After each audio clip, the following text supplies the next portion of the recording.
So welcome to Ridgecrest City Council meeting, Wednesday, July 16th. If I could have a roll call. Mayor Endicott, Present. Mr. Blades, Present. Mr. Rajaratnam, Present. Mr. Heyman, Present. Mr. Gorman, Present. 5 present, we have a quorum. Awesome. Next, we have the approval of the agenda. If we could turn that over to Martin, he's got something he needs to talk about first. Thank you. Honorable Mayor, council members, staff would like to have the council consider adding an urgency item to the agenda.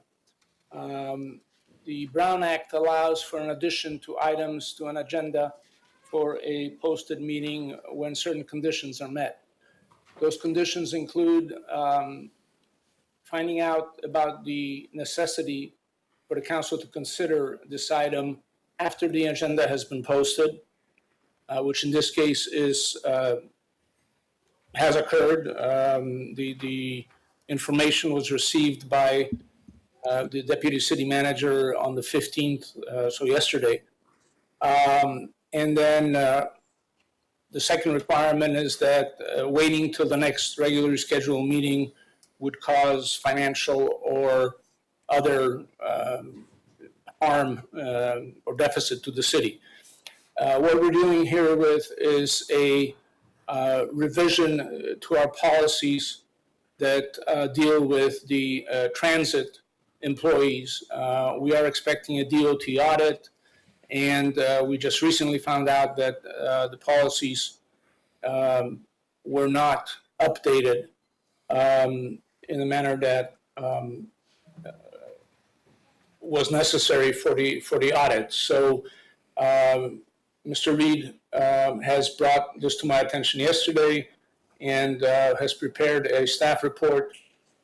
So the first step in that is for you to vote to add this to the agenda as the last action item. I believe that would be item number 13, I think is the so first we would need a vote to add that to the agenda, and once it's added to the agenda, item 14 actually, we would the council could consider it once it comes before you. The staff report and all the materials have been provided to you. They're also available to the public by the entrance to the chambers. So with that, we would request that council consider first a vote to whether or not to add this item to the agenda, and then vote on the agenda as amended. All right. Do I have a motion to approve the addition? Motion to approve. Do I have a second? Second. Motion and second. And now, We vote. do we make a motion to, since we've added it, now We just need, we'll need to You have take to a roll call vote vote. Okay.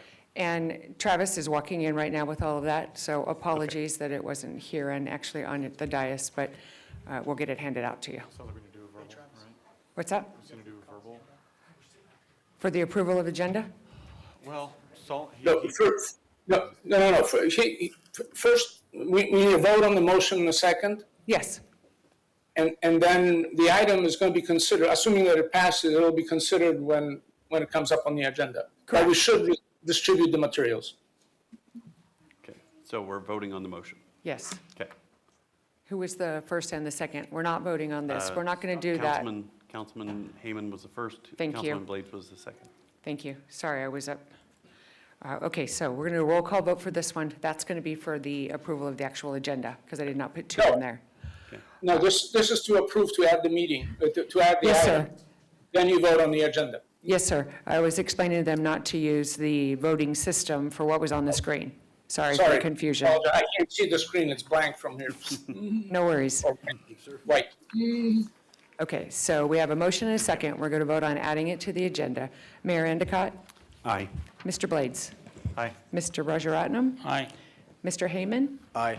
Mr. Gorman? Aye. 5 ayes, motion carries.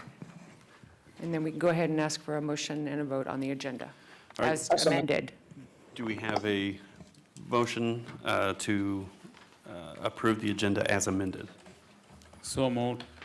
Do I have a second? Second. Okay, now please vote. We have 5 ayes, motion carries.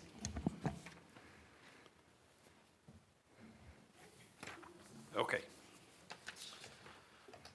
So if I could ask you all to rise, remove any coverings for the Pledge of Allegiance, and then remain standing for the invocation afterwards.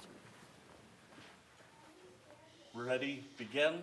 I pledge allegiance to the flag of the United States of America and to the republic for which it stands, one nation, under God, indivisible, with liberty and justice for all.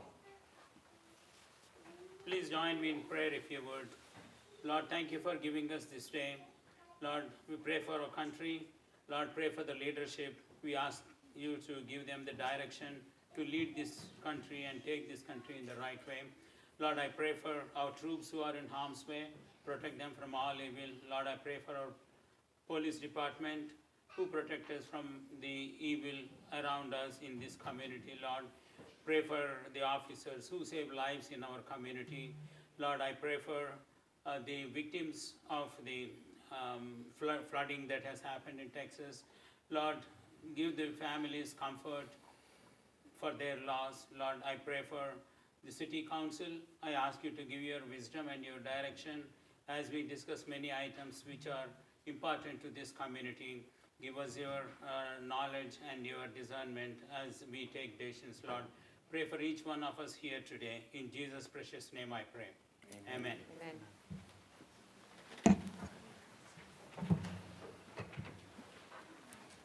All right, next we have a presentation, a life-saving award for Officer Matt Rowland.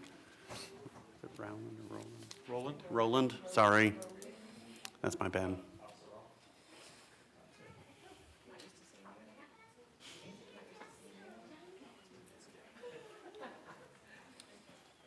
Hey, do you want us down there, or do you, Isabel? All right, so today is a great day, council. Again, a member of the Ridgecrest Police Department gets to stand up here, dressed nice, wearing a tie, looking good, and he looks dang good. I got a haircut today, too. Yeah, great. Special day. Yeah, because he directly contributed to saving a life in this community. On June 3rd, Officer Rowland was transporting an individual to be booked at the Kern County Jail in Bakersfield. During the course of the transport, that a suspect swallowed a baggie of fentanyl. And we know how dangerous fentanyl is, let alone an entire baggie full. So during that, he began to suffer extreme symptoms in the back of the patrol car. Officer Rowland was able to pull over, administer life-saving measures, including Narcan, and basically save this guy's life. I received a phone call shortly afterwards from a nurse who had arrived on scene, and she said Officer Rowland was an absolute rock star. And without his quick actions, the subject would have most likely perished. So I want to thank Officer Rowland for his commitment to this community. Whether they're a suspect, a victim, or just a general member of the society, it doesn't matter to us. We're going to save that life, and we're going to do what it takes. And Officer Rowland really showed that day. I'm proud of you, man. Awesome. Great job. And now your speech.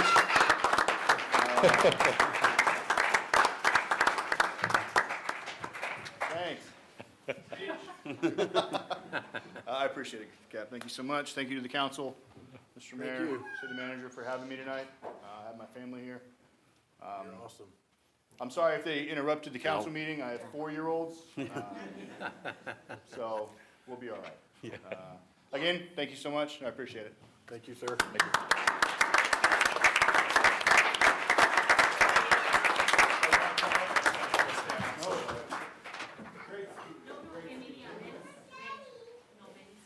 Hey, Roland, Matt, when you're done, get a picture with the kids.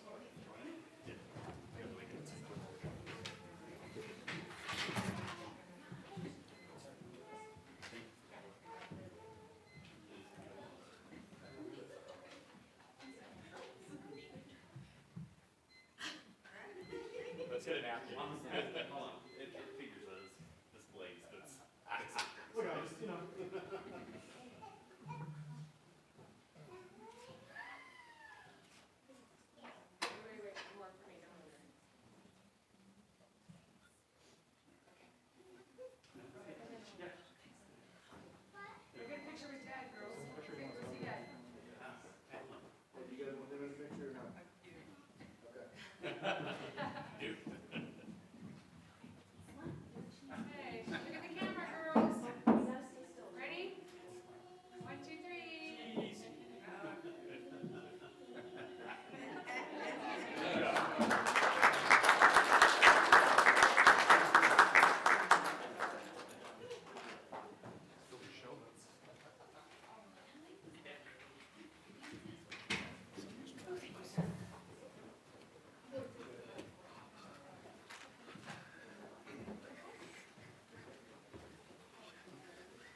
Can I make a recommendation that every other picture, we all have to do the cheese? All right. Moving on to public comment of items not on the agenda. Persons wishing to address the council on matters that are within the council's jurisdiction and do not already appear on the agenda may do so at this time. Council will not respond to any public comment, but may provide direction to staff to collect information. Pursuant to the Brown Act, the City Council may not act on an item that does not appear on this agenda. Speakers are limited to 5 minutes. The public comment section of the agenda is limited to a total of 1 hour. Each speaker is asked to provide his or her name. Do we have any public comment? Yes, we do. Okay.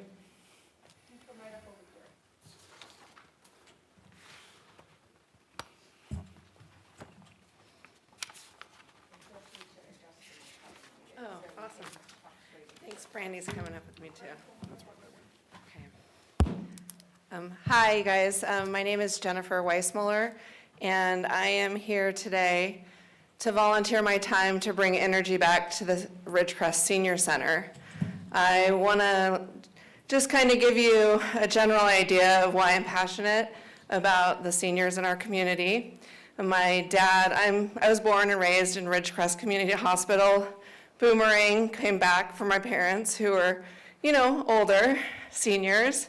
And my dad and I, as a young child, would go, he was a middle-aged man then, and we would donate our time and play in his band for the senior center. Fast forward, now my dad is 88, and he still donates his time to go and play for the seniors. Recently, that was cut short. Wednesdays, he would play. COVID kind of took a hit on the senior centers where attendance was down, and now he's not able to play because unfortunately, our senior center is closed except for an hour a day for boxed lunches. So I'm here because I wanted to let you know that I'm passionate to bring it back. I'll donate my own time to make that happen and facilitate advertising and getting energy and awareness to our senior center. But I worry letting it close and die. Our seniors, a lot of them need this as a social way to be together. Imagine being older in life and losing your family members and sets of friends. And it'll happen to all of us if we're lucky, if we're around when we're older. So I think it's really important as a community that we keep this resource for our seniors and we don't let the energy just kind of fade away to where we have a building that is sitting empty and not a resource to the community. Also, a lot of the members have complained that some of the lunches have gone down as far as quality. That could impact attendance. And I also think just like advertising and bringing energy and awareness and events to the senior center could bring people back. I was there, I don't know how much time I have left, but I was there on Easter, watching my dad play. One of the benefits of being back in town, being able to connect with my parents. And so I'll meet him there on Wednesdays when my dad plays. I sit with my mom and I watch the activities, and I was able to reconnect with one of my teachers from 3rd grade who was also there. And it was one of those moments in life where you're like, this is priceless, just this hour of like being and connecting and seeing someone that I haven't seen since 3rd grade. I mean, come on, beautiful, right? So if we hadn't been there, then later I turn around and I watched literally 6 women giving each other a group hug. Then I turn around and there's a young child, it's Easter, in bunny ears, offering candy to me and to the seniors, right? Bringing the young and the old together. So that's the vision that I have for our seniors and the senior center, is bringing the community back in and driving that energy to really create something that's wonderful for young and old people, and not just let it sit and be something that we provide box lunches to get it done an hour. Bring it back to where they can come on a hot day if they're, AC's out, and they can sit and watch TV with other people that are like them in the same age group who also might need that socialization. So anyways, I'm just here to let you know I'm willing to, to volunteer my time and bring it back. And I think a group of committed citizens, I think we can get the energy and get them together to, if the issue is money, I'm not sure what the issue is, but whatever the problems are, we can overcome it as a community. So I'm here today to just kind of get the feelers out. I just met Rika. Rika? So, Rika, Narissa, okay. I had left a message for somebody at City, and she just came up to me and said, so I'll be definitely reaching out to her to see how, I already have a badge for PACT. I volunteer for Wacom, where they actually have volunteers that go and open and close the store. So I just think as a community, we need to do better for our seniors. Thank you for your time. Jennifer, what was your last name again? My last name is Weissmuller. Weissmuller. Okay, yeah, so I had a quick conversation with Parks and Rec Director Narissa just before the meeting, so I'm just adding a note of clarification since staff interacted, and that is that she and the city manager are actively going to talk with the county, figure out what the issue is, what can be done moving forward, and so I guess expect some further dialogue. Oh, beautiful, thank you. Yep. I want to know more about your dad. What type of music does he play? Oh, he's old school country, but they also do some really great, like, early rock and roll, and that tends to get the crowds going. Nice. Yeah. Thank you. You're welcome. Are there any other public comments? Yes?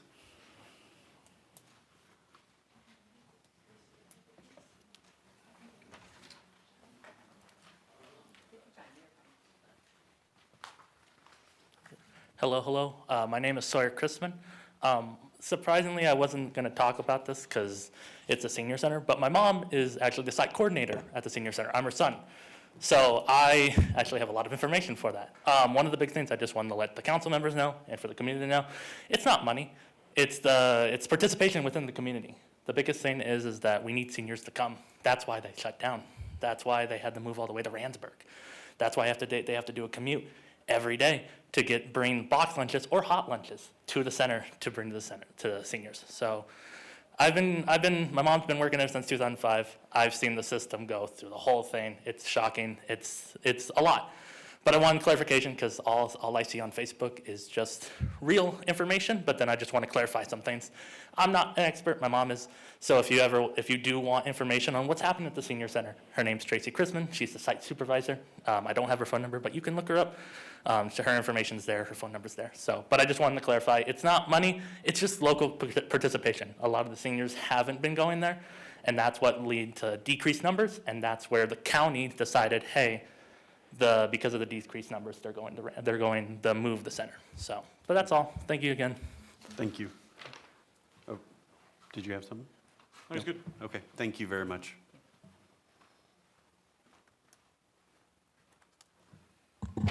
Hello, my name is Shirley Kirkpatrick, and here I am again. I'm sorry if I'm repeating myself, but there's a new development since our last meeting.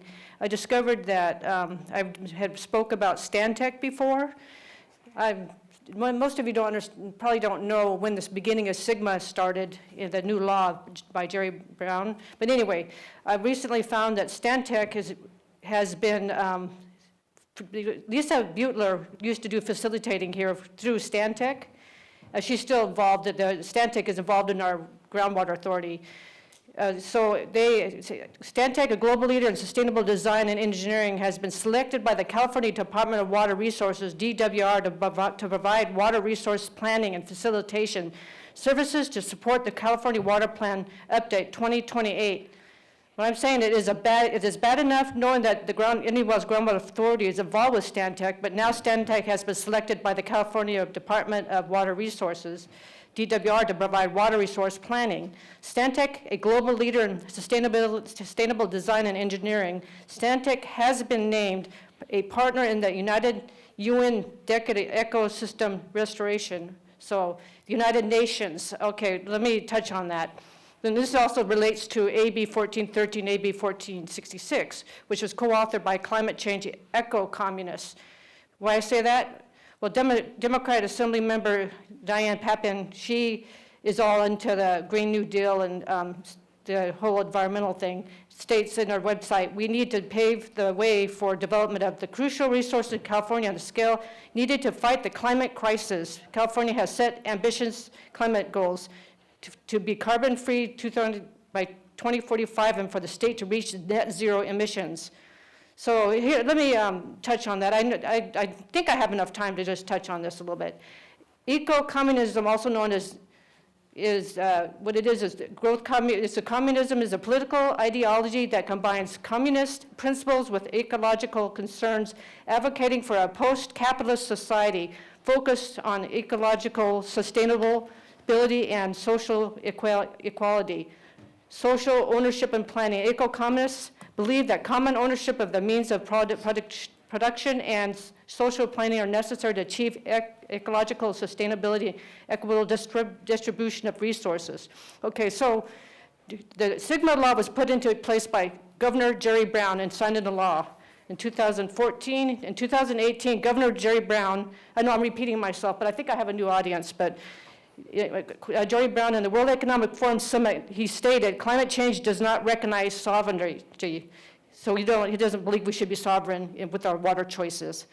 Now, going back to Lisa Butler, she co-authored, I mentioned last time, she co-authored writings mentioning groundwater management in California, a grand experiment in environmental governance. Sigma is an important laboratory for studying environmental justice, equity, and political power in the context of environmental governance. So as now, I think I do have time still. So let's talk about the DWR. We'll talk about Carla Nemeth, who was appointed director of DWR by Jerry Brown. Here's something from the California Water for Food and People movement. According to Christy Diner, she heads off the the California for Water and Food People movement.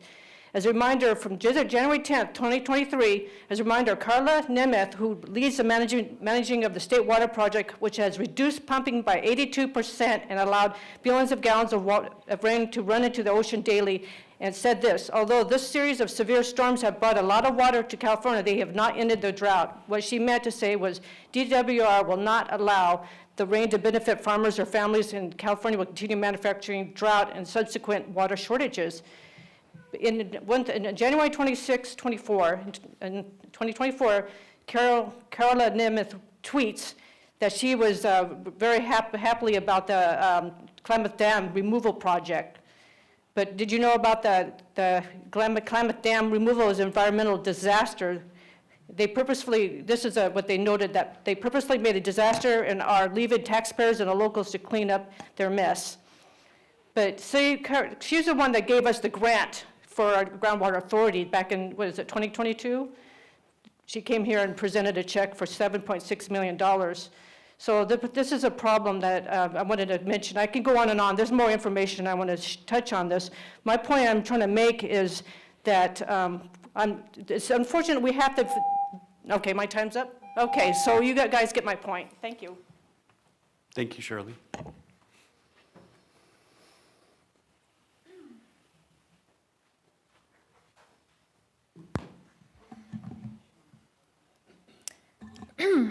Good evening. My name is Brenda from Ridgecrest, chapter of 5051.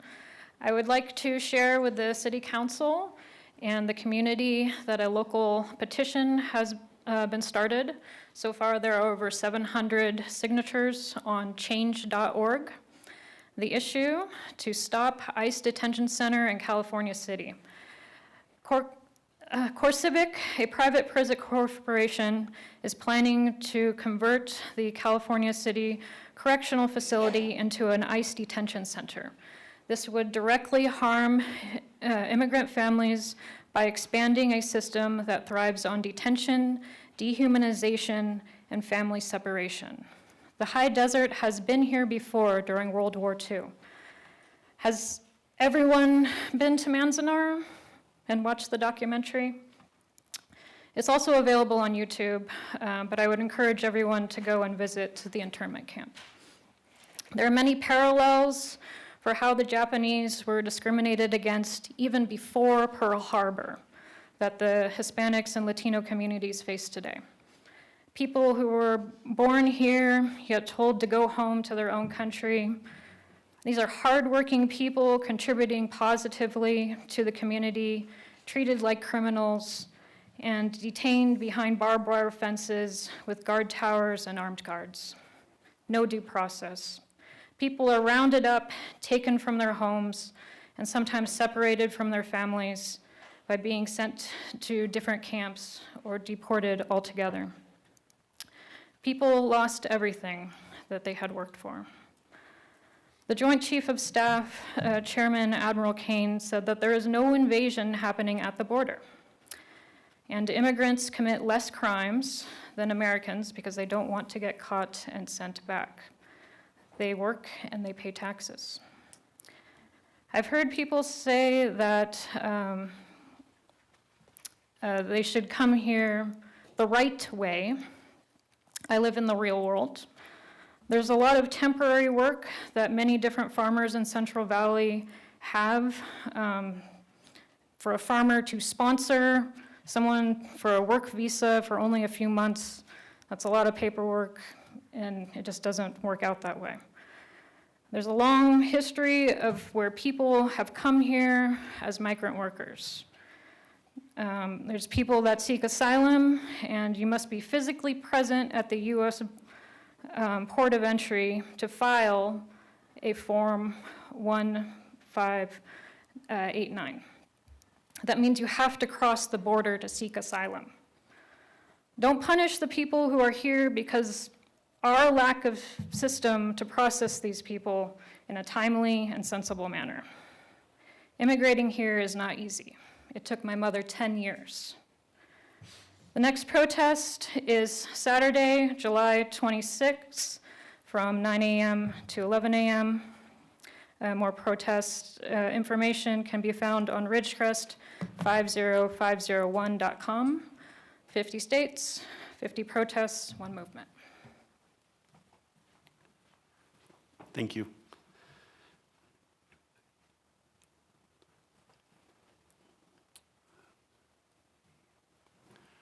Are there any other public comment or individuals who wish to make a public comment?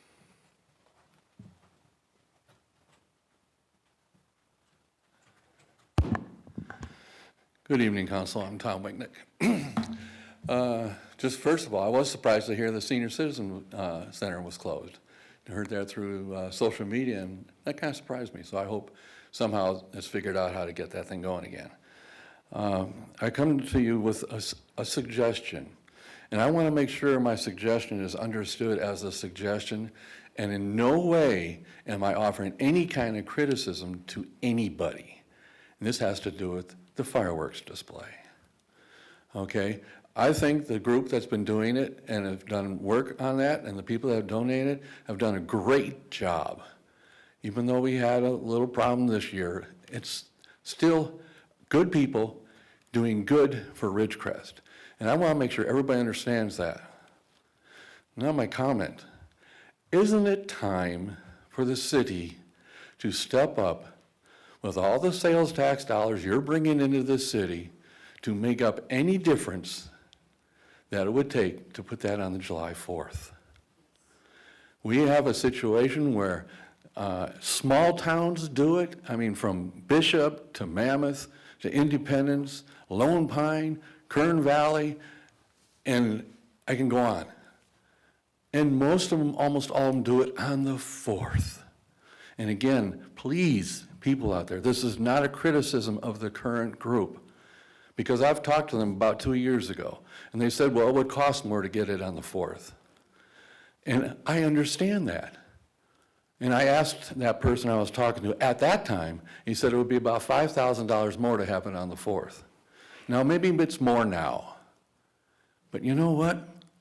So what? You have plenty of money coming in. You have plenty of money you're spending on all these other things that you decide to put on your priority list. Why not this one thing for the community? I mean, I know you've all seen the chatter on Facebook and social media. Why don't we do it on the 4th when everybody else, almost everybody else does?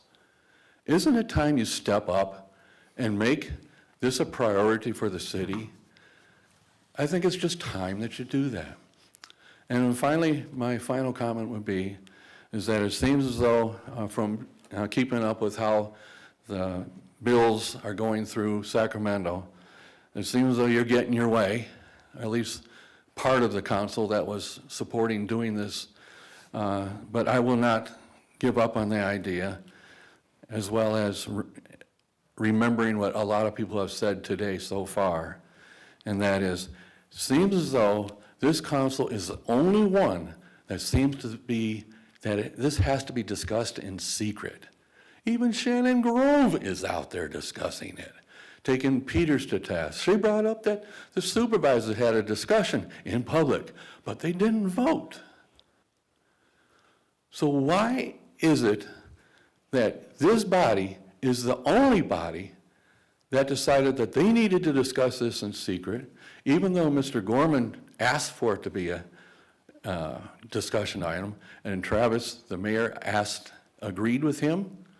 Why couldn't you have ever taken the time to take public comment and have it agenda item to vote on it, so we could all see and understand? Because, you know, some of you might have more information that you should probably tell us, the people, to help us understand why and what you are having this position. Why are you doing that? Okay? And whether you agree with it or not, you owe it to us to explain it to us. And so far, all we've got is Chicken Little stuff from the supporters, that if we don't do this, look out. That's the most that we've gotten. Yes, the GA's had some meetings on it, and we have had quite a bit of public comment. But when have we had a meeting where each one of you told us exactly why you support these bills? Individually, not as the council. Individually, why do you support these? Is that so hard, or is that too much to ask from our elected representatives to explain yourself? Why you're the last one to keep it in secret? And by the way, remember last meeting I told you about attorney-client privilege? Yes, it does exist. For you. For you. And you have the power to waive that attorney-client privilege. And it should be gone. Thank you. Thank you, Mr. Wicknick. Any other persons wishing to make a public comment? All right. Seeing none, we'll move to council announcements and direction. Any members of the council have announcements or direction? Thanks, Mayor. I want to bring a couple of items to public's notice. We were supposed to have an agenda item on council rules and procedures on this day, but due to circumstances, our attorney could not be here. That's why we had to move it to August 20th. So just wanted to make sure everybody is aware of that. It's not that something the council does not want to discuss. We want to discuss that, and we want to make sure we have the right procedure to for the council rules and procedures. And next, I want to commend Parks and Rec, Narissa, under your direction for painting the Carnegie Center. So it looks nice. Thank you very much for your team for taking care of that. Then, I'll talk about this at the end. Thank you, that's all I have. Okay. Anyone else? The 4th of July is over, but the echoes of some of the artillery that happened since still echoing in my ears. I agree with much of what Tom Wicknick just had to say about the date. I would urge those who can consider the good old days. Tom remembers, and I certainly do, when the fireworks show was at Mirror Lake. And the entire community was able to enjoy it out there, and there's nothing out there to burn. So it was wonderful. Of course, that would have demanded the Navy to completely facilitate it and be part of the team. Maybe we could go back there and do that. And also, with regard to all the fireworks that comes before and after, I think most of it from Pahrump. Do you know that's their main industry in Pahrump? Fireworks. I won't tell you what the second industry is, but I just found out. Perhaps we can impose upon the city manager or whoever does these things to get together with the police chief and see if we can't bear down a bit more on enforcement, because those big, loud, high, non-safe and sane fireworks are a menace in many ways and seem to be getting worse. So perhaps it's time that we did a little pushback and enforcement and made an example of some of these things. I'm unsure from here how that's done. Perhaps when the city manager starts talking, he'll share with me what some of our options may be. And that's it. Mayor, if I may? Yeah, we have a caller. Sure, go ahead, and then I'll make my comment. Go ahead. Okay, I'm sorry. Yep, we'll go back to. So I missed, for public comment, we have a caller on the line. That is my fault. I've never seen the light green, and I didn't know what to do. So if there's a caller, you're on for 5 minutes. If you can let us know your name, and you're good to go. Thank you very much, Mayor. This is Mike Sanat. I'm going to give you some news. I watched the Groundwater Authority meeting today, and I noticed that somebody wasn't there that's always there. He's the Kern County Phil Hall. I would ask Councilman Heyman to explain to us why Kern County Attorney Phil Hall was absent from the meeting today.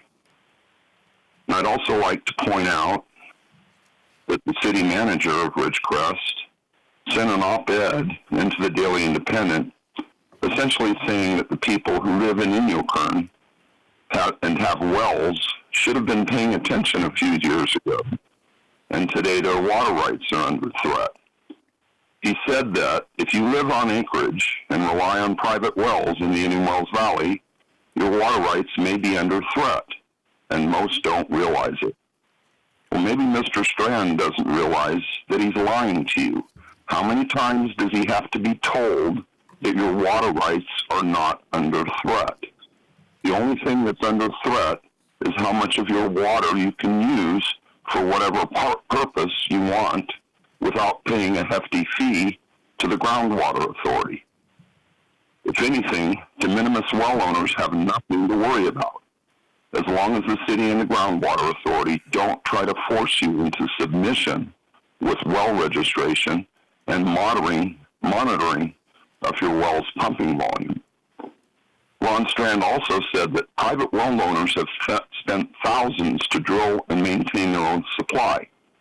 These self-reliant individuals now face a serious risk to that independence. Who on earth thinks that Ron Strand gives a damn about self-reliant individuals facing a risk to their independence? The only risk to your independence occurs when you drive into the city of Ridgecrest, where you're watched 24 hours a day by cameras reading your license plates. Ron Strand doesn't realize that small property owners with their small wells don't want to have anything to do with the city of Ridgecrest. Who wants to be tracked by license plate readers or pulled over for the slightest infraction by the Ridgecrest Police Department? I didn't read Ron Strand's entire op-ed. These comments only cover the first 2 paragraphs. Someday soon you'll be able to say goodbye to Ron Strand, and that day can't come soon enough. Now, I would like to ask Councilman Heyman what happened to Attorney Phil Hall. Thank you. Thank you for your call. Yeah? If- Mr. Sanat, I would recommend that you attend the GA meeting and ask that question, or contact the county for information on a county issue. Is that better?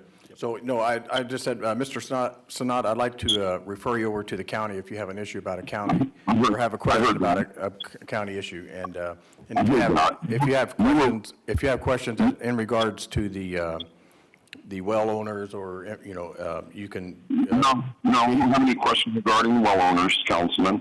I was questioning why the attorney who was working with you on AB 1413 is no longer at the GA meeting as he usually is. Correct, and I gave you the answer that you should contact the county if you want to find out that answer. Do you know what happened? I have no further comments to you, Mr. Sanat. Okay, that's all I wanted to know. Thank you. Thank you. Is that the only caller? He's got one more. One more? Go ahead.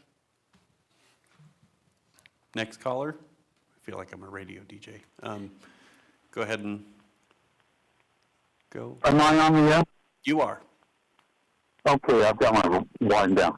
I want to talk about a few issues that were brought up. First of all, let's go back to the fireworks. There was a bigger than the city ever puts on fireworks display the next street over from my house. And, I recorded it. The unfortunate thing was there were 60-mile-an-hour winds, and a lot of ash and debris, even burning debris, ended up in my yard because the wind was blowing towards my house. How do we have a criteria or guidelines for reporting this stuff anonymously and providing the information accordingly to those who enforce that stuff? It was a very dangerous situation. They do it every year. And that's one issue.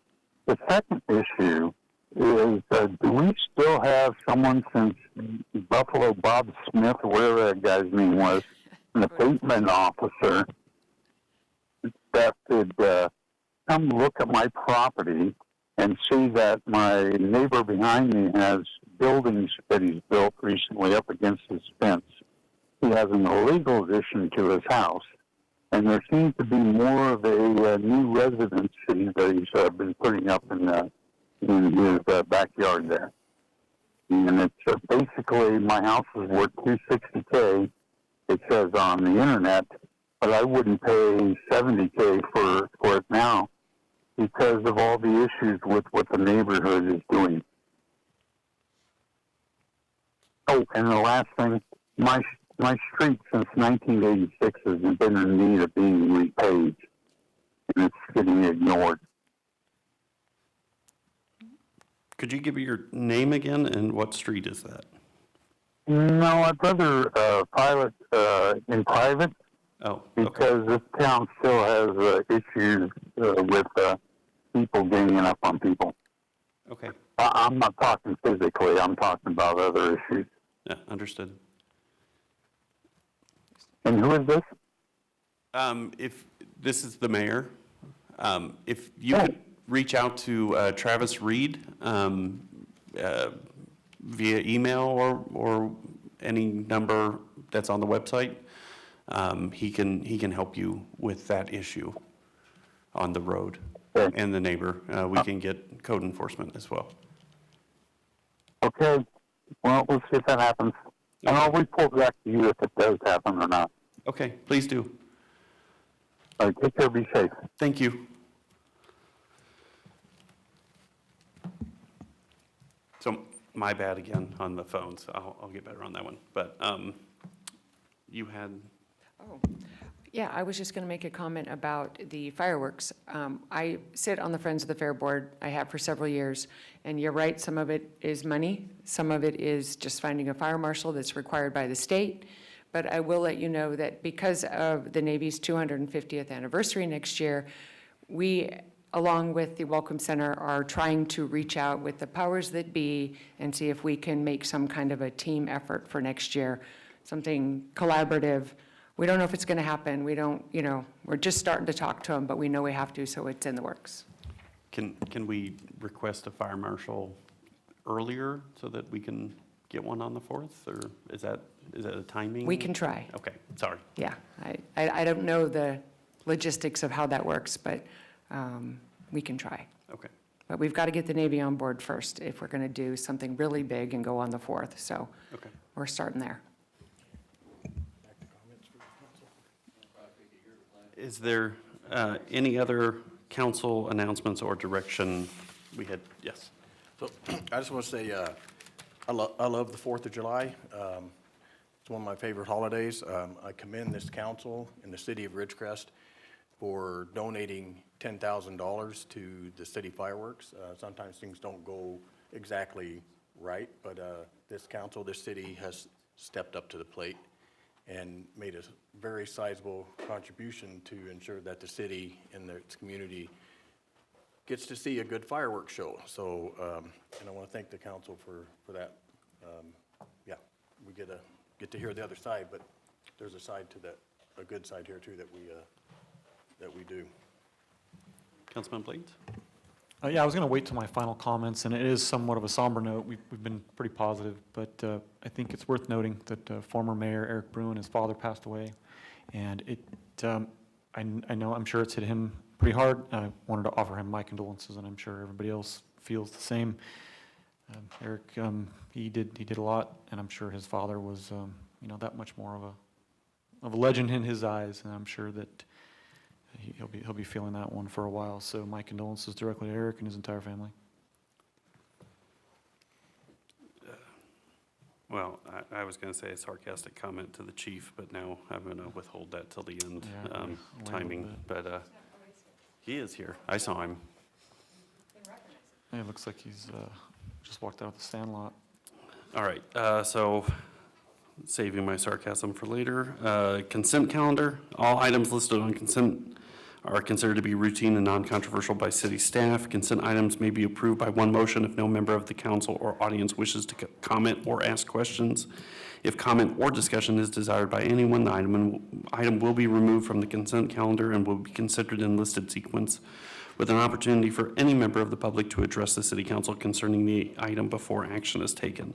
There are 7 consent items, and they are listed on the posted agenda. Does any member of the council wish to have an item pulled? Sir? Mayor, I want to pull item number 3 and 4.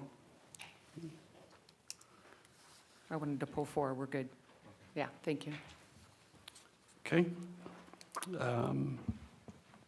Does any member of the public wish to have an item pulled? Then we Okay. can just approve the agenda, everything less 3 and 4. So 1, 2, 5, 6, 7, and 8. Right, so do I have a motion to approve 2, 5, 6, 7, and 8 on the consent calendar? So moved. Second. And I have a second. Motion and second. Okay, so we are going to do a roll call vote on this one again because I don't have 2 slides for the items that were pulled. So Mayor Endicott, Aye. Mr. Blades, Aye. Mr. Rajaratnam, Aye. Mr. Heyman, Aye. Mr. Gorman, Aye. 5 ayes, those carry, and you can move on to item 3, sir. Okay, so item number 3, a resolution of the Ridgecrest City Council approving the acceptance of the California Cannabis Tax Fund Grant Program grant funds.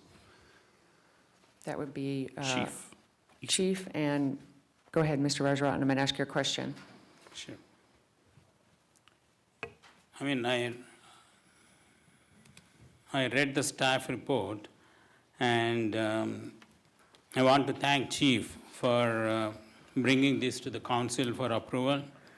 I know you always look for ways to make RPD serve our community with dedicated, exceptional, and stellar performance. And I totally agree that these funds are needed, and they would be helpful to improve the quality of life in Ridgecrest through funneling these funds to the Ridgecrest Police Department. But while these grants are a valuable source of income and support for RPD, do you see any potential downsides of this grant? It's a no-match grant for a total of $198,000 that provides both training and a new transport vehicle for transporting multiple people to the county jail at one time. The van we currently have, the van we currently have has a couple of 100,000 miles. One of the reasons we asked for replacement in this grant is that our vehicle is actually out of date. There are new requirements to make it, frankly, more prisoner-friendly. And we can upgrade the camera system, which increases safety, and we're able to mitigate some of our liability with not having an effective way to watch multiple people at the same time and have that saved on our system. We'll use the same system we use in our police cars, but we'll have one camera for each cell within the van. And those are things that we didn't budget. Our budget wouldn't have tolerated that this year with some of the other things that we have to get done. So applying for this grant was a way for us to get that. We do have to, front the money. It's designed to get the vehicle to go over the quarter 1, 2, 3 of the fiscal year while we acquire the vehicle, outfit it, add the cameras, and it should be fully ready to go by Q4 of the fiscal year. Yeah. Thank you, Chief. You're welcome. So how is this tax fund grant program funded? The money is coming from taxes from the cannabis? Correct. Penalties on the cannabis, right? The state has a cannabis program. This is a grant through that. The way we associate with that is through DUI enforcement for people who are driving under the influence of cannabis, but they recognize that we'll find people under the influence of other substances as well.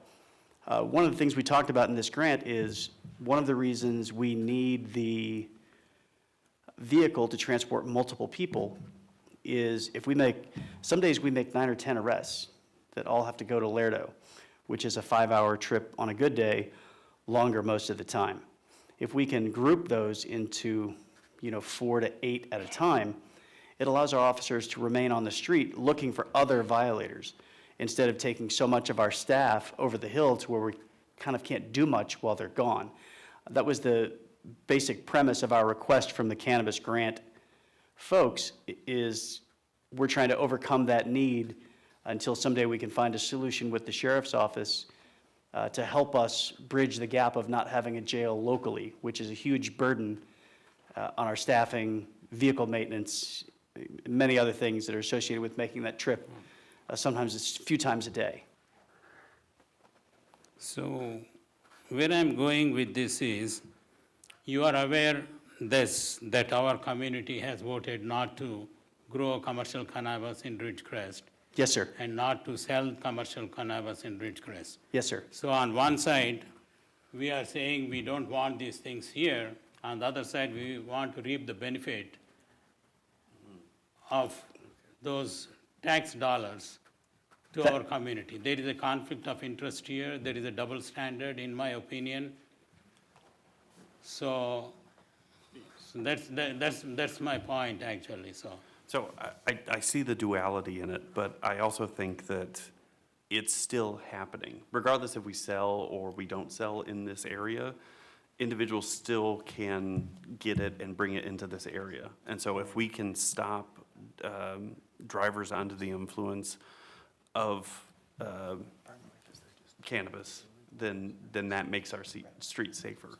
If we happen to use a grant from the taxes that other people are putting into it, I still think that this is a way to safeguard our community. And I'm sorry for taking the spot, but I understand, now I get your consternation with it. I do understand that, but I still think by the way that we're using the funds in order to keep our streets safer mitigates that duality that you're looking at. Yeah, I understand your point, Mayor. So instead of using those dollars, why can't we use our budget for whatever uses that were mentioned in the staff report? Why we need to go to the cannabis tax dollars when on one side we said we don't want cannabis in Ridgecrest? So that's where I'm having a problem here. But I think this still works in that same frame of mind, right? Because we're not, supporting it. We're not, sure, we may be taking some of the revenue that has generated statewide, but we're still looking at it as a community harm aspect. And so we're trying to mitigate that, keep distracted or under the influence drivers on the street. If I'm Yeah, missing I can echo that as well. I recognize that the community has chosen not to have retail stores. However, we know that the cannabis products get delivered to Ridgecrest. We also know that people who live in Ridgecrest acquire them elsewhere. So while we don't directly reap any tax benefit locally, the fact that the money that is generated goes to the state, we still have the obligation to protect our community from the negative effects of people driving under the influence of cannabis, even if they bought it somewhere else. Same thing kind of goes with even our OTS grant. If we had a community that didn't sell alcohol, we would still get OTS grants to try to stop DUIs for alcohol, because the money is out there for us to use. I would argue that we would have had to eliminate other important things from our budget in order to get this same dollar amount. And if we don't take this money, somebody else is going to take it. So it's a way to get services for our community arguably free. Nothing's free. We all pay taxes. We all probably pay too much taxes, and I recognize that. But this money is out there and available, and we wanted to use it to enhance the service that we provide to the community. This will allow us to send 2 officers to a form of DUI instructor school to make them essentially experts, and to send other officers to awareness school to make them better at detecting and enforcing DUI laws that include those under the influence of cannabis. Correct, I understand, but, I mean, to me, it's still an inconsistency there. Opposing legalization while benefiting from its proceeds appears contradictory. It suggests a willingness to reap financial rewards from an industry deemed harmful, or we didn't want that industry in our local, in our city. So it's like a double standard for me, and there is always a potential gain now. We are taking that money, and down the road, sometime state can come and say, they might put pressure on us because you are taking that money, why don't you allow cannabis growth and commercial sale of the same in Ridgecrest? So these are the problems I see. So we are sending like different signals to our community as well as to the state. So that's why I have a problem with this. I am not comfortable taking this money from the cannabis tax fund. So that's my thought process. Thank you. I have a quick question. Did you have something? Well, yeah, I have a comment. So we're paying for transport of vehicle, or transport of folks that have been arrested for whether they're intoxicated on cannabis or alcohol or fentanyl or whatever else. But we're taking that out of taxpayer dollars, Ridgecrest tax dollars. We're all paying for it.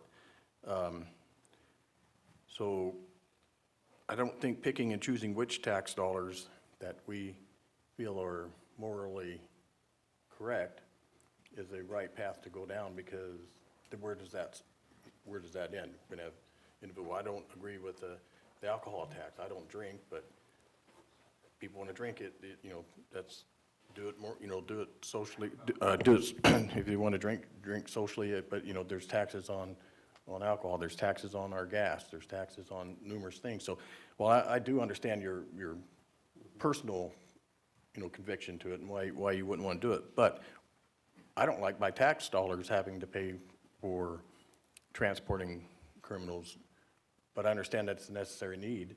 I'd like that they didn't do the things that they do to get arrested and cost us money. So I think it's a good thing. Why not?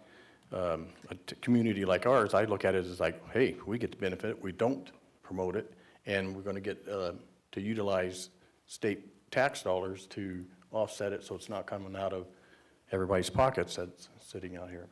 So a couple ways to look at it. Yeah, I understand, but the very fact then we know growing cannabis has a lot of tax revenue. So when we decided not to have that, at the same time we decided not to have that stream of revenue to our town. So now we are getting the same stream in a different way. So, that's my opinion, so I just wanted to share that with you. No, Councilman Blades, did you have something? No, I'm thinking off the top of my head. I think that the issue of cannabis in this community, has been talked about quite a bit throughout the years. Since we're not discussing that particular today, what we're talking about is, should we pull funds? And in some way, if I'm reading you correctly, it's like, do we ever want to make ourselves reliant on funds from something that we don't want funded, basically? I think in a way it sends the same message, actually. Not only do we not want, as it stands now in this community, the community has said, a majority that we do not want to fund or send tax dollars, accrue those dollars. I think it sends a message like, yeah, we're going to, as long as that problem comes in our community, we're going to keep using those dollars generated to try and tackle that problem. No, we don't want to make it, more prolific. We don't want to see use increase, especially when our number one employer is, adamantly against it. So that is incongruent as well. So I think it's safe to say the grant makes sense. We use the grant for its purpose. If the state, like you say, tries to put strings attached to it, we definitely address it at that point, and we make sure that our voice is heard. I think that's we're saying it now, and we'll say it then, if that's still the will of the community. Councilman Gorman, do you have anything to add? Don't get me talking. I have no comment on this subject. I'm interested in number 4. Okay. So my question, actually first, thank you. I like when there's disagreement because I get to learn more. And so your perspective is fantastic because I hadn't thought of it that way. I want to ask about the training that the officers will receive. Last I knew, information that I have is probably 3 years old. The information that they could take from a test wasn't like a near-term understanding if someone was under the influence of cannabis. It could go back, 3 weeks that it remained in the system, and so under the influence then became ambiguous to know if it's now or if it's, how has technology changed? So you're correct. The technology for determining the amount of cannabis in your system, there's active and inactive cannabinoids, and it gets a little bit complicated. There's a certain number of, milligrams per deciliter when you talk about that. But that's one of the reasons the training is so important, because we are not reliant on the chemical test like we are with the alcohol DUI. The alcohol DUI, we kind of have an out. The technology is there to tell us what 08 is. You blow in the machine, or we get your blood, and it's either an 08 or it's not. The technology hasn't advanced. I should say the science hasn't advanced to be able to give us the functional equivalent of a .08 for the use of cannabis, which is why it makes the training that much more important, because it's the observations of the officer. There are key indicators that would lead you down the path of a cannabis DUI versus opiates or alcohol, which is why that training remains paramount to our officers' ability to effectively detect a marijuana DUI, because they are more complicated. Alcohol DUIs are very, very simple. And that's why the training will be important for us. So is that something that the 2 officers that take the standardized field sobriety test training, that they can come back and train other officers? Yes, the trainers will be able to train, but more importantly, they will be able to become experts in that field. So when we need an expert to support, say, a junior officer who figures it out and gets it, but they're not an instructor, now our instructor can go, much like our drug experts in sales cases and things of that nature. Now they have the ability to go to court and say, yes, this officer did this, and looking at the information, our expert opinion is that they are correct in that deduction, which supports the arrest in court. Gotcha. Any other comments? Do I have are there any public comments? Seeing none, do I have a motion? Motion to approve. Do I have a second? Second. We'll do a roll call vote. if I could respectfully ask each of you two to make sure you remember when you turn your heads to use the microphones. Because you're turning your head and we can't hear what you're saying like this, so. What'd you say? Yeah, exactly. So just remember when you turn to take the mic with you, if you would, so that everybody could hear you. Thank you. Mayor Endicott. Aye. Mr. Blades. Aye. Mr. Rajaratnam. Nay. Mr. Heyman. Aye. Mr. Gorman. Aye. We have 4 ayes, 1 vote no for Mr. Rajaratnam. Motion does carry. All right, moving on to consent. Mayor? 1 second. Yes. I would like to apologize. I got here a little bit late because I was doing some work in the field. This isn't my normal council outfit, so if that's what you're going to jam me up on earlier, I just No. want to beat you to it. No, it's definitely about an outfit, but not. that Okay. one. You're looking like Benny the Jet. So I apologize. I just didn't have time to change, but I didn't want to miss the meeting. No, actually, if you could wear different jerseys each meeting, I think it would provide some levity, like. Big winners in the 80s. Huh? Big winners in the 80s. Well, yeah, that's fine. They can stay there. Moving on to consent item number 4, a resolution of the Ridgecrest City Council approving the application for funds for the FY 26-27 Congestion Mitigation Air Quality Program, CMAQ, and/or Carbon Reduction Program for the procurement of 1 battery electric cutaway bus, committing the necessary local match funds and assuring the completion of the project. Mr. Reed. Good evening, Mayor, Council. Thank you for having me. Real quick, before we get started, I'd like to take a second to introduce Terry Roberts, who accepted the position of Public Works Director for the city. He comes with a long line of experience from working on the base. He's managed huge contracts, and I think he's going to be a great asset to us for some of our larger contracts we have coming up, i.e. the pool, the wastewater treatment plant, and things of that nature.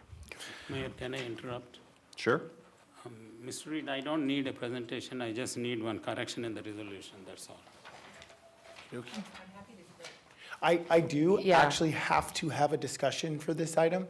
I was going to pull it anyway because we realized I put it on consent and it needed to be an action item. Has to So be. we'll go ahead and do your correction, and then he does need to present. Sorry. One more discussion item. Whatever the legal process is. I mean, you can Yep. give the correction. I do have the correction. Okay, go ahead. The Kerncog grant amount mentioned here is 344,289, but it has to be 304,799.05 in the resolution, first paragraph. We are not getting the full amount from Kerncog, we are getting Oh, only, you're talking about in the first, now therefore be it resolved? yeah. Yeah, we missed a 4 and got them reoriented. Which one? Solomon, because that's the local match that we have to provide, the 39. Yeah, he said, oh, And the So- total grant amount would be for 344,289, of which the feds fund 304,800. So our local match is 39,489, or Correct, I understand. 13.83.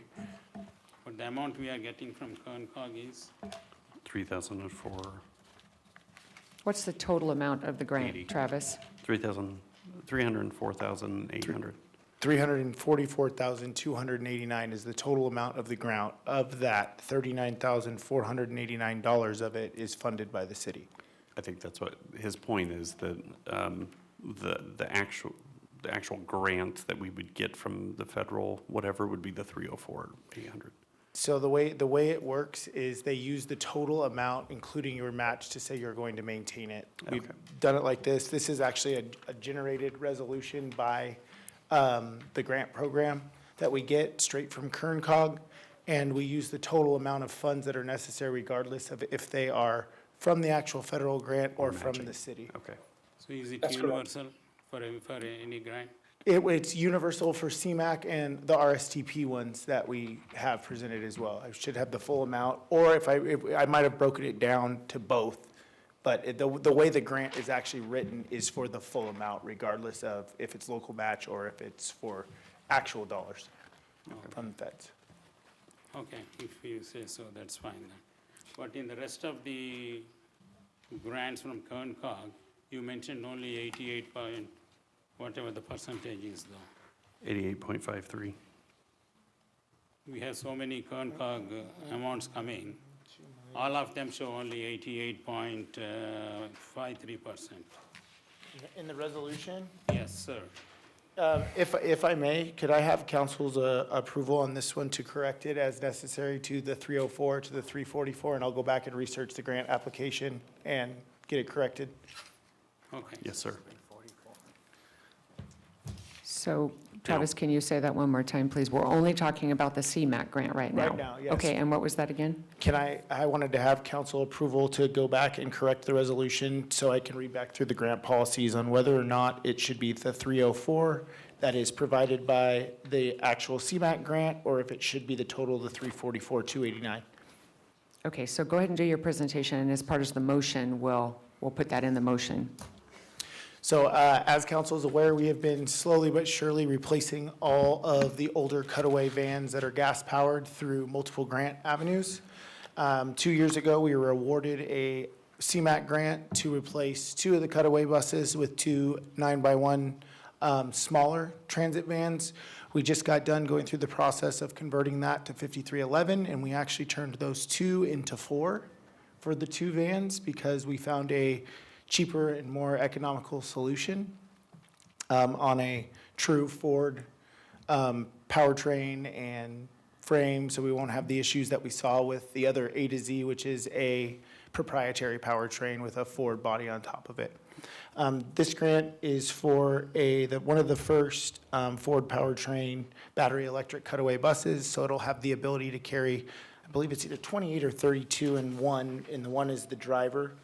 We'll use these for like when we have field trips. There's oftentimes that transit gets scheduled for field trips.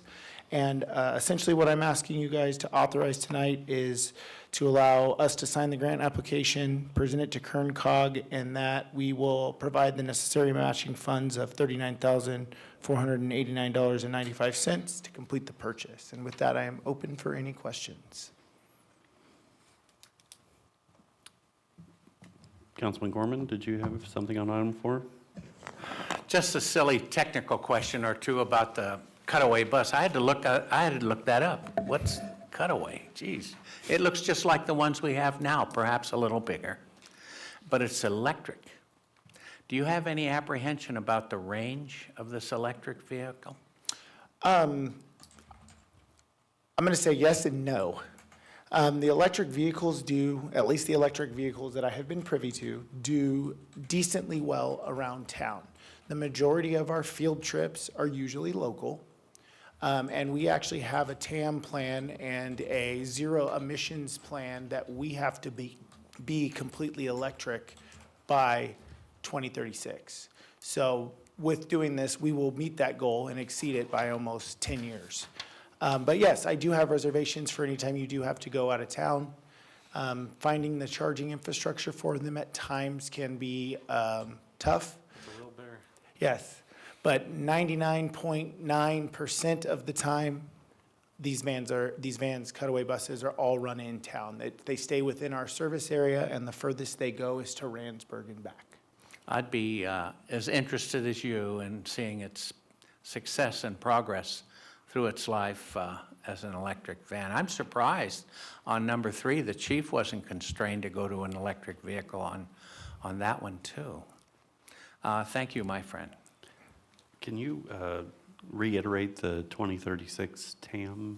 So we have a transit asset management plan and a zero emissions, I forget what the whole, it's like it's not ZEV, ZEV is one or the other. There's so many acronyms when it comes to transit, but we have to be fully electric with all of our vehicles that we utilize to transport passengers around town by 2036. So does that involve the police? No, because he does not transport passengers technically for a profit, right? We Okay. have a fare, Okay. we provide a service, and we accept TDA, state, and federal dollars, and that is who this mandate is coming from.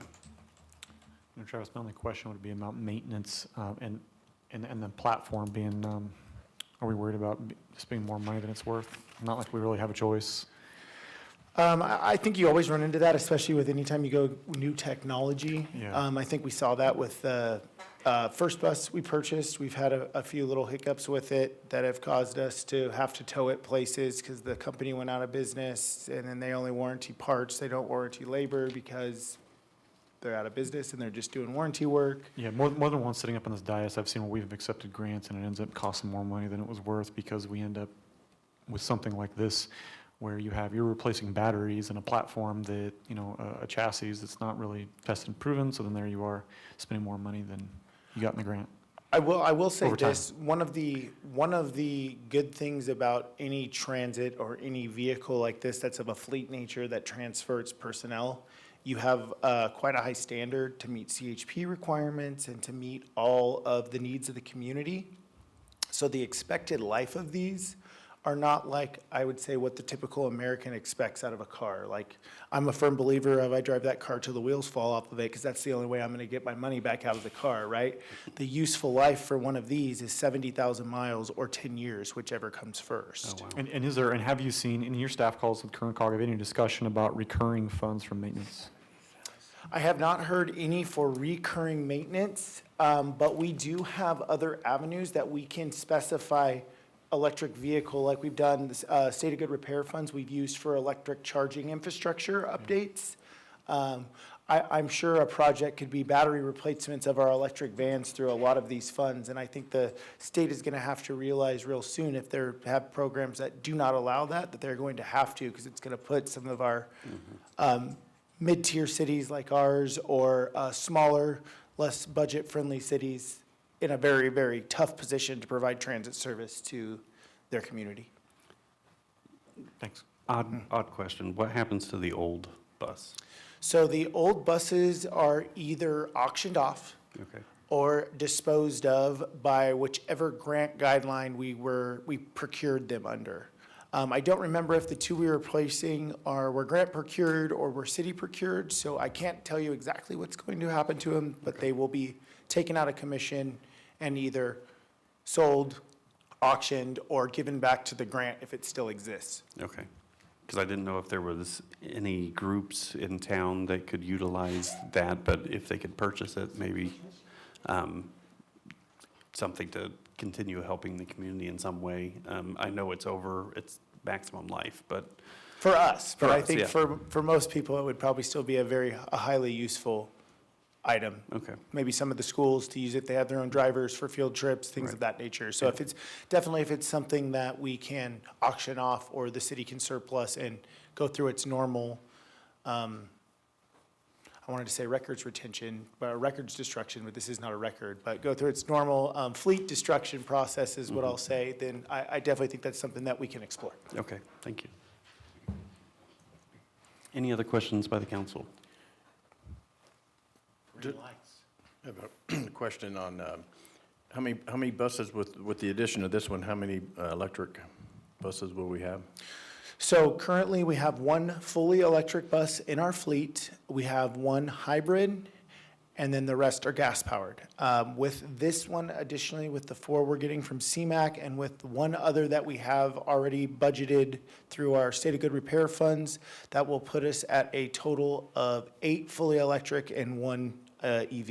And the fuel savings to the city, is it?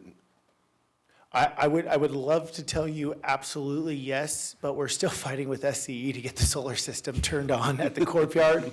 So it's kind of been a blessing that it's taken this long to get all of the electric vehicles in. But I do think in the long run, depending on what maintenance and how batteries last and things like that, I do think it should be a little bit of a net savings for us. Right, that's what I was thinking. All right, thank you. Especially with the solar system and the project you guys approved to offset the usage from all this, so. Councilman Rajaratnam, do you have any? No? All right, are there any public comments?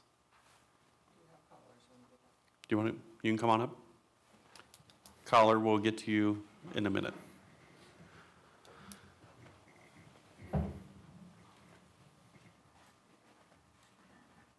Hello again. Do I have to state my name, or are we good? Yeah, we're good. Okay, thank you. I'm just questioning, I think about the future a lot. I was wondering, what's the process of the recycling of the batteries, of all the old batteries? How's the process go? And is it like, how does the process go? And is it like good for the environment? What's the process look like? That's more, because if you're gonna replace a lot of batteries, you're gonna have a lot of stuff in the landfill, if it goes in the landfill, or if it goes somewhere else. So as far as I know right now, I still believe getting rid of a lithium battery is a hazardous substance. So it has to go to a hazardous waste site. I am sure if we have to procure a battery, there will be a quote-unquote recycling fee or waste fee, and it will have to get taken to like a Beatty or somewhere where there's a hazardous waste dump. So I don't necessarily know that I have a good answer for that question at this time and hopefully, cross our fingers, do all this, that we don't have to replace a battery within its useful life. But if in the event, right now, all I know of is a hazardous facility that it would get taken to. And then the second question, if it does have to go anywhere else, is there projected, like, in the budget that the city or the independent would pay for the battery to go, if just in case, in that case, or? At this time, this grant program has no protection as far as the useful life of the grant. Just basically that we pony up 13 and change % to say we're going to maintain it and utilize it. That's about the extent of it at this time. Okay, thank you. Any other public comment in here? All right, we have someone on the line.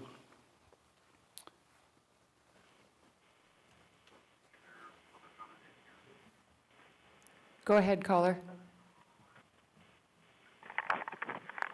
Hello. Hi. Yeah, this is Renee Westerlusk. I have a question for Mr. Reed. You're going to be converting the whole fleet of vehicles, everything that the city of Ridgecrest uses. Have you come up with a plan of how to cope with power outages when they happen? Because it could disrupt recharging the vehicle's batteries in a big way when you're totally dependent on a whole electric fleet. We do 100% agree with you with the fleet and with the numbers we would have, like I said, we would have a total of 7 battery vans and 1 cutaway.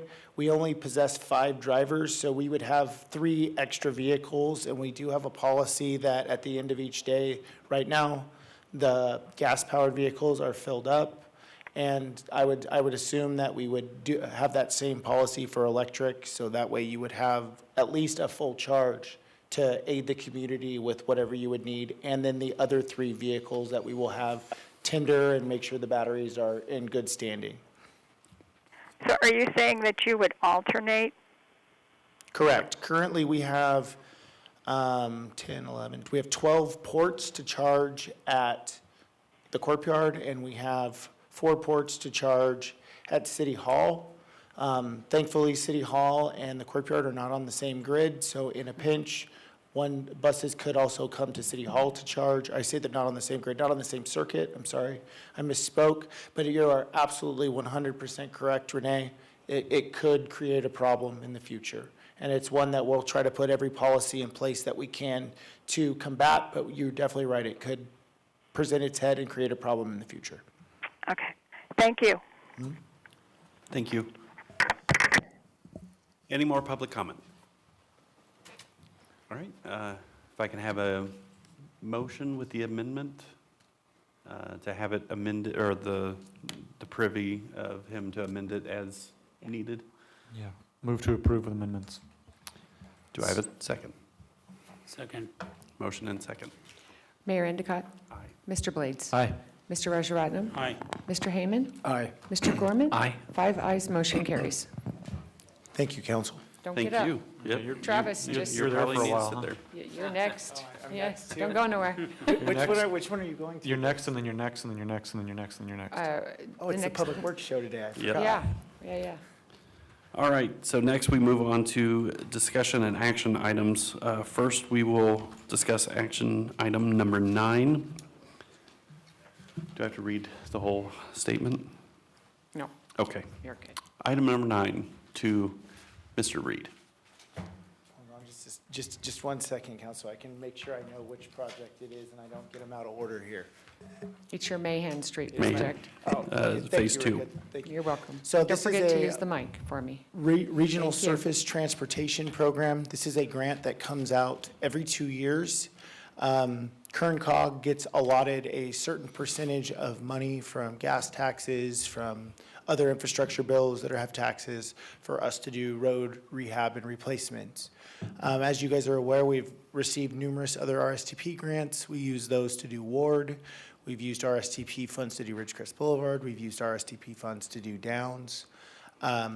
This is our next application. We recently, 2 years ago, were awarded the first phase of Mahan, at which time we did all the engineering, environmental, right-of-way for the full project. So our hope, and I believe through the rules of the grant, is that if awarded this project, we will combine Mahan, since we've already got the full plans created and it's pretty much ready to go to bid.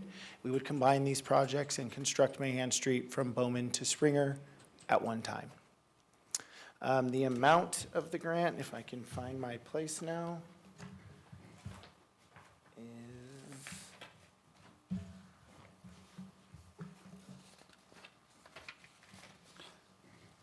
is $2,230,239.76, which we are applying for.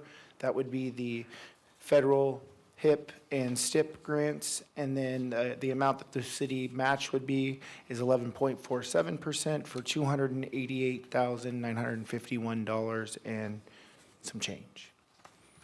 With that, I am open for any discussion or any other questions that you guys may have on the project. Council, any questions on Phase 2? No? I do have one question, Mr. Reed. So city's portion of 288,951 is coming from Measure V? It would either come from Measure V or gas tax, or these are all arterial or secondary arterials, so we could choose, we don't have to designate which fund we're taking it from right now, or, why can't I think of it, what's that other one? Traffic Impact Fund. So we've got multiple avenues that we could use to pay for these. But all we're doing right now is saying that if we are awarded this, that we will find the $288,000 to make up that portion. But you are correct, Measure V, gas tax, or traffic impact. So same is the case with all the rest of the things also, Correct. so that I don't have to ask again. So- Correct. Yeah. And what is the time frame? When do we expect this money and when do we expect to complete the projects?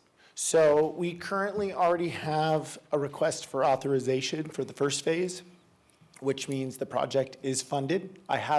We don't receive the money up front with these grants. This is you pay, you submit an invoice, you get your money back. The application closes actually tomorrow, so we will be submitting these applications first thing after Rika or her protege Heather, with her being gone, gets us the signed resolutions. I'm going to slip it into the grant package, and I'm going to upload them into the portal. And typically, the review process is about 2 to 3 weeks, at which time Kern Cog ranks the projects and says who's been given what. I would expect that probably at our September TTAC meeting, and then it will go to the board in October.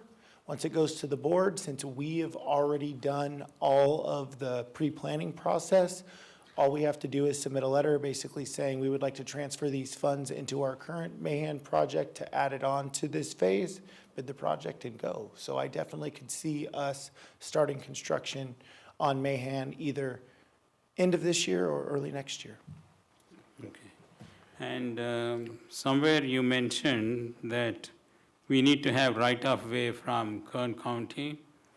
Correct. So what is the likelihood of getting that? Is that a problem or? So I already, with our TTAC committee, we have one of the assistant public works directors that sit on that committee. I spoke to her, showed her the plans about what our plan was. We are actually not going to acquire the right-of-way. We are getting an indefinite amount of time encroachment permit, of which Caltrans has already accepted in lieu of full right-of-way for these funds. And basically, we're going to sign an agreement with them that says the 10 feet that we're building within their right-of-way, we will maintain. All right, thank you. Yeah, not the first time you've approached this street with Mahan. Yeah, I appreciate you, you tackling it. Actually, I wanted to say that ever since you became the Public Works Director, you've been very proactive in looking for everything you can, working with KernCog, working with state, CMAC, grant, like, all the acronyms people have heard tonight, that we didn't always utilize those as well as we do now. And that is largely due to your attention to anything going on out there, your scheduling. Sometimes it's a juggling act. That it can be. Which I appreciate, and I hope that, so Mr. Roberts, when I met you right before the meeting, that's what I said, big shoes to fill. Travis is, he's pushed real hard, so we've been spoiled in that regard. I have also been spoiled with the extra Measure V funds that Mario, thank God he wasn't here before that, because he probably would have stolen them all. Yeah, he would have, but you know, it's important that the community, I'm glad you came along when you did. This is our biggest investment, is streets. It's our biggest investment. We spend so much money on streets. They're just becoming more and more expensive. So thank you for stretching the dollars and making them all count. Appreciate it. Thank you, Kyle.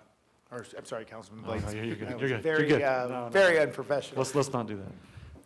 All right, so I have two minor things on the staff report. You have an additional number 7 with nothing listed by, I know, I'm sorry. It's the professor in me in editing. And then the next question for, I find this funny. It's probably nothing, but did you use Comic Sans on the, is that Comic Sans? I have no idea. It was whatever one that I had created a letter in before and took off from. Okay. I couldn't tell you. Okay. I'm not a font guru.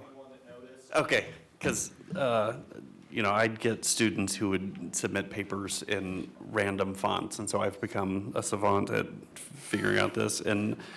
If you would like me to report back to you, I can. No, that's okay, that's okay. I'll probably tell on myself a little bit, but whenever, for DOD, we had to submit our 5 things every week, I would submit it in a Comic Sans format, just to be passive aggressive with whoever had to read it, because I found it atrocious to look at, and so, sorry.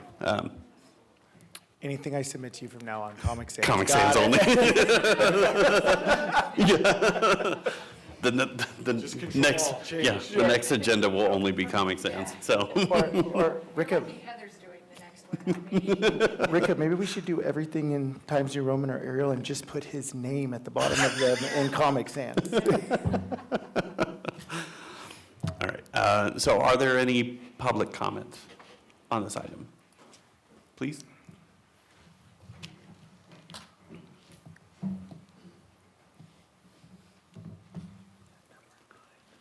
Good job to see this project going. It's fantastic. Is this a full-width street? As far as our general plan and as far as what we consider a secondary arterial, no, it is not a full 4-lane, full-width secondary arterial. This is a 10-foot shoulder and then 2 10-foot traveled lanes. Okay, so the one travel lane, is that then in the county? Correct. The one travel lane will be technically in county right away, but we have an encroachment permit to be there. Okay, and are they participating financially in this at all? No, sir, they are not. All of their other applications are for things in other jurisdictions. Interesting. Yeah, I remember when I was on the council and we decided to try and put Bowman Road through from Downs out to Jack's Ranch Road. We coordinated with then Supervisor John McQuiston. The city said, we'll do it out to Mahan, and could the county go from Mahan out to Jack's Ranch Road? And they both used CMAQ funding to get that done. And it got done. We had a supervisor that supported this city and paved a road for us, for the valley. And has Peters weighed in on this thing? Has he been approached to help payment on this or anything? In Supervisor Peters' defense, no, but I did speak to some of their staff, and they did already have plans for their CMAQ and their RSTP funds and applications that were underway. And I think with the deterioration, the width, the fact that you have to drive in the dirt to pass a car, I didn't feel that we could wait much longer on this road Okay. before there was something bad that could happen out there with families. It is starting to populate more. We've seen 5 or 6 new homes go up out there, so I felt the safety risk in that area has been increasing. Okay, so what you're saying is that then Supervisor Peta's office offered nothing as far as helping us on this project? No, sir, and I did not actually contact them. I spoke to staff, their staff at Kern County, to see if they had plans or what their plan was for funds like this, to see if they would be interested, and they already had plans for the next 4 years, their next 2 cycles. Do they have any, well, I guess it's off subject, but do they have any plans for projects over here in the Indian Wells Valley? To my knowledge, at this time, I do not know of any as far as streets go. Isn't that interesting? Well represented by Mr. Peters. Thank you for the comment, ma'am. Yes. That way the people watching. I just have 2 short questions. Is it going to go the whole length? Yes, ma'am. It's going to go from about 200 feet south of Springer all the way to Bowman. Okay. If we get this portion, and I can add it in. Otherwise, the first phase is from Bowman to Dolphin, and then what this application is actually for is from Dolphin to 200 feet past Springer. Yeah, I know we just had to replace our shocks and everything on our car. Mahan is it's If you could use a rough road is the word I will use. Go ahead and move it. Also, I noticed a lot of land being cleared out there on Mahan. We live around that area. What's that? Land being clear, where at? on- Mahan and almost to China Lake. Almost to China Lake? Yeah. My guess, that's all residential, is maybe it's for a house. Like I said, that's county, once you get past Springer, so I really couldn't tell you for sure what's going on out there. Yeah, because there's a lot of land out. I did see you out there one time. You were looking at something. I probably was doing a survey or something at one Yeah. time out there, so. Oh, okay. Thank you. Any other public comment for item number 9? If not, if I could get a motion. So moved. Second. Motion and second. I think, yep, we have the voting slides now. We should be good to go. Please vote. 5 ayes, motion carries. Next, we have the item number 10, Phase 1 of West Las Flores Avenue Rehabilitation Project. So this is the first of 3, of two additional grant applications for the RSTP program to be put in the supplemental pool. Currently, the state delivery rate from all the other counties, which delivery in our terms that we're talking about right now, is that they have gone through all the right-of-way, the environmental, and all those designations to be able to have those funds obligated. The last time I was at a KernCog meeting, the state delivery rate was somewhere around 16%. So we decided, since the application process hasn't changed since I think it's like in 2010 or something like that, we haven't updated the application procedures, that we would go ahead and submit 3 supplemental applications. That way, if some of that money gets clawed back and put up to grabs, and our counties that have projects ready to go could be authorized to receive them, we decided to do 3 additional ones for all of Las Flores Avenue. The first one that you are considering right now is from China Lake Boulevard to Norma. Our estimate is about $2 million and change, of which $1.737 million is funded through the program, and our local match would be $225,000. And with that, I'm open for any questions. Council? No, I'd imagine these are going to be these next ones are going to be all the same, so I'm. Correct, and one of the beauties of this is now our applications, let's say they don't get funded in this cycle because not enough funding came available, or maybe only one does. I have 2 applications that are ready to go when the next round of applications come up in 2027, so. Yeah. Which has been a lot of your success, always having things ready, whether shovel ready or plans ready. you have found a lot of success like that where Travis has, I can say this because I'm on the infrastructure committee. I've worked a lot with Travis throughout the years. He swoops in and takes money from other cities, which I'm all about. Yeah. You're our own little Robin Hood. Congrats. I don't know if that's congrats or condolences, Yeah, but. that's right. All right, any other council comments, public comments? Do we have someone on the line? Did I miss that from the last one? No, Okay. I think you're good. Go ahead. Caller?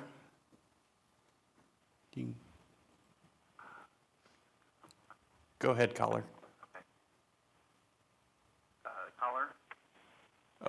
Hello, yeah, this is Renee Westerlusk. I just have a question regarding the Phase 1, going from China Lake to Norma. Will it get rid of those ridges that are when you go west on Las Flores from China Lake to Norma? And are you going to be repaving all 4 lanes going east and west between China Lake and Norma? Yes, so this is a complete resurfacing project. We will probably treat it a lot like you saw on Ward Street. So if we have some bumps and some spots that we need to reprofile, they will get reprofiled. We'll do some minor crack filling depending on how deep the section is, and then it'll get like a 3-inch cap of asphalt over the top of it. So it should be really smooth like Ward, correct? Yes, ma'am, it should be. If I do my job right, or if I should say if Terry does his job right, it should be really smooth. Okay. All right. Thank you. Thank you. All right, any more public comment? Seeing none, do I have a motion? Yeah, just real quick, so Travis, while we're talking, I'm gonna try to slide this under the radar so Martin doesn't catch me very quick. And that is, speaking of roads that need to be paved, Martin, when is the state gonna actually execute their plan for Indian Kern Road? Is that 28? I believe right now the tentative plan is to have plans ready in 27 and to put the project out in 28. Thanks. It was connected, Martin, I promise. No worries. He was talking specifically about the portion of China Lake Boulevard that connects with Right. Las Flores. Yeah, So yeah. Okay. This was an easy one. Can we get a motion? So moved. And a second? Can't sit back and, No, Gotta keep going. I second it. Yeah. Oh, okay, there we go. There we go. Please vote. 5 ayes, motion carries. We move on to item number 11, Phase 2. again, this is another RSTP application as previously indicated. This does the section between Norma and Downs. We are applying for 1 million, I just had the number. 510,000. $1,510,920.74, of which the city's local match is $195,755. Obviously, this one is a little bit cheaper because we got that HSIP grant recently that is going to put the Hawk signal up at Las Flores Elementary School and reprofile and repave that intersection. So there's a little less square footage for us to redo because it's going to get redone before we get there. Travis, as an update, I like to bring this up periodically, and I think it's important to keep the community abreast. How much does it cost to pave a mile? So full road reconstruction of a mile of road right now is about 2.2 million. The majority of these are a hybrid section where we'll do some profiling. We might do some structural dig outs to fix really, really bad spots. And then a decent chunk of this would be obviously to update the curb return ramps and sidewalks to ADA compatible. Right, and then sorry if this puts you on the spot, but then on average a year, about how much do we get with Measure V? Do you recall? For total or? Yeah, just total. So the total that we spend on streets or the total revenue? On streets. I would say on average, We get about $5.8 million from Measure V, of which the chief steals, about 60% of it, and Yeah, I'm left at with least. 40. He's not So even phased I back get a there. good- I get a good 2.7 million that I get to put towards roads and towards our slurry program and towards projects. So these grants are a huge, huge help to be able to get They're 2 they're million huge, to and that's go what towards grants. I'm trying to highlight, is Yeah. this, your work on these grants is huge, so thank you. It is a very, it is a very safe community. For those who couldn't hear, that was Benny the Jet from the stands. All right, any other council comments on item 11? Is there any public comment? Seeing none, do I have a motion? So moved. Do I have a second? Second? Motion and second. Please vote. Sorry, Solomon. Seconds, thirds, fourths. Solomon, you'll get in there on the next one. I'll 5 sit- ayes, motion carries. Moving on to item number 12, which is Phase 3. Again, this is another RSTP application. This one goes from Downs to Mahan. A little bit more expensive than Phase 2 because we've got some widening and some curb and gutter and some reprofiling that needs to go into that area. Of that, the city's on the hook for $229,469 and some change, and we're asking the federal funding for $1.77 million. And I'm open for any questions if you guys have any. While, I have to.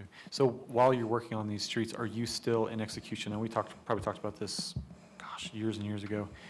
You were steadily, this is connected, Martin. You were steadily working on fixing as many ADA entrances as you could. Are you also making sure that that's happening throughout all of these projects? Correct. One of the line items, if you look at all of our cost estimates in them, any curb ramp that you pave through, if you think about, if you are not doing maintenance, if you're doing any form of reconstruction, so a cape seal, a mill and fill, a repave, a full structural rehab, you have to update, by law, you have to update all of your curb ramps, all your curb returns. Yeah, So- as I remember it, you were executing to a plan, even if it was informal, that you gave to the State Department of Justice. Correct. We have a ADA transition plan. We did a pilot that talks about the area between Los Flores, China Lake Boulevard, Ridgecrest Boulevard, and Norma was the pilot. And this is going to be something that we're going to almost have all the ramps in that area completed here soon. So we're going to have to update and redo our ADA transition plan, probably to include the whole city. Currently, in that plan, it says we are going to spend roughly $133,000 a year towards ADA updates, and you guys have graciously approved, and we have updated way more than $130,000 worth of ADA improvements every year. Yep, thank you. I have a quick question. It seems like the letter to Mr. Val, the numbers don't match. I might have thrown in the one for the second one. They're all for the same street, so I will Yeah, make I don't sure think that it matches they are any of them. correct. Okay, Thank you for the oversight, pointing out the oversight. I apologize. No, don't apologize. It's good because that'll make me go through and double check and make sure I've got the right project letters with them. I just wanted to unburden Councilman Roger Rottenham from pointing out the deficiencies, trying to help him out.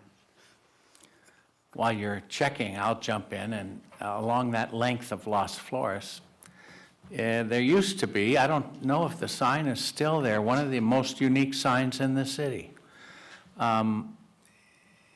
It said very distinctively, vision impaired person lives in this neighborhood, be careful. Is that sign still there? Yes, sir, it still is. I've never seen another sign like it. It is on the north side of Los Flores in between Mono and Downs. Yeah. Travis, when you get to the westernmost end of this Phase 3, and look south, okay? And then trudge all the way over to Ridgecrest Boulevard, okay? G.I. Joe dug a foxhole on the corner of that intersection. And when you're turning, you're headed west on Ridgecrest Boulevard, and you turn to proceed, they're connected, Martin, and you go to proceed east on Blast, 80 years old this year. You turn, on the inside of that turn is a foxhole. I avoid it. My truck has already told me, my ball joint's not going to take another hit in that hole. It's a sizable hole, and you have to swing wide to get around it, which scares the oncoming traffic on Mahan.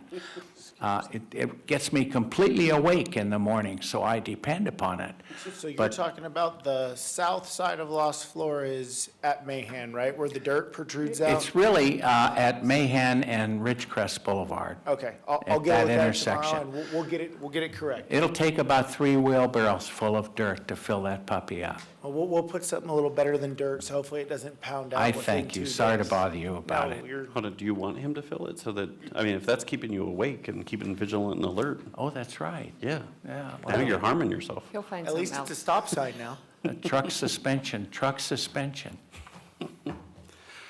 All right, any public comments? Seeing none, do I have a motion? So moved. There we go. Everybody waited for you. Second. And we have a second. Motion and second. I'm sorry, who was the second? Councilman Gorman. Thank you. Please vote. 5 ayes, motion carries. And we continue on the cavalcade of Mr. Reed. Item number 13, a resolution to approve a professional service agreement with Provost and Pritchard Consulting Group for an amount not to exceed $470,000 for preliminary engineering services for the East Bowman Channel Design and OLDCC grant project, and authorize the city manager to sign the agreement. So as council is aware, we applied and received an MAR Old CC grant for military resilience within the community. One of the items listed in that grant is a full design of the Bowman Channel, our superhighway for how we get water out of town. This addresses drainage concerns from basically where the concrete at Walmart ends within the channel, all the way to the north side of Inyo Kern Road. It's a $470,000 contract, of which 100% of it is funded by the grant. We went through a comprehensive RFQ process, of which we had 5 raters, and Provost and Pritchard was the selected consulting firm. We negotiated the price with them after their sealed bid was opened, and we deemed it was outside of our scope. And we got rid of some things that they had in their kind of more CYA things in case it was something we wanted. And we got down to a number that was affordable and within the grant guidelines. We have a good working relationship with Provost and Pritchard. They are currently the design consultant that is working on the wastewater treatment plant. And with that, I am open to any questions about the project or about the consultant agreement. Council, any questions? Are they, as far as any overtures, will that come out of the city funds, or are they going to be constrained to the amount of the grant for their work? I was pretty diligent in the scope of work that they provided. There's not a lot of wiggle room for them to add scope to it. But I do believe with this grant, you do have the ability to go ask for additional funds should something come up that is deemed necessary for the project. One other thing that I didn't mention is this is just for the design. Basically, we're going to do some analysis, figure out what's the best way to construct it, and put together plan sets, probably in phases, because the estimate based on our last study is about $140 to $170 million to build this channel all the way out, with all the road crossings and utilities that have to be moved and things like that. So the city's plan is to break it up into $20 million phases and hopefully go after other grant funding opportunities. So this is just so we have plans sitting on the shelf to build the channel. Do we anticipate using Provost and Pritchard for the entire project? I would say that with a project of this magnitude and with getting the plans to the point that they would be constructible, and since I didn't mention anything about project management or construction engineering, that we would put out another request for qualifications and we would go through another comprehensive analysis to decide who we felt was the best firm for aiding with the construction engineering process. So we have made no reservations in this that we have to solely use Provost and Pritchard from commitment here to on it out at for this that time. project. Okay. They were just selected by the team. It was a very, very tight race. We had two proposals. They won by 0.2 of a point. So when you did the average of everybody. So it was a very, very tight race between P&P and Willdan, so. I appreciate you talked about the scope, because while I was reading the staff report, and it said it represents about 0.3% of the total project. I didn't know if that was a mistake, but it seems costly, so. Yep. Okay. It is 0.3. I did the math based off of it. I was like, wow, that's actually not as bad. I still felt, I was like, man, I feel like we could probably get it done maybe a little cheaper, but there's a lot that goes into it with the hydraulic analysis and stuff like that, so. Okay. Any other council comments? None here. Any public comment?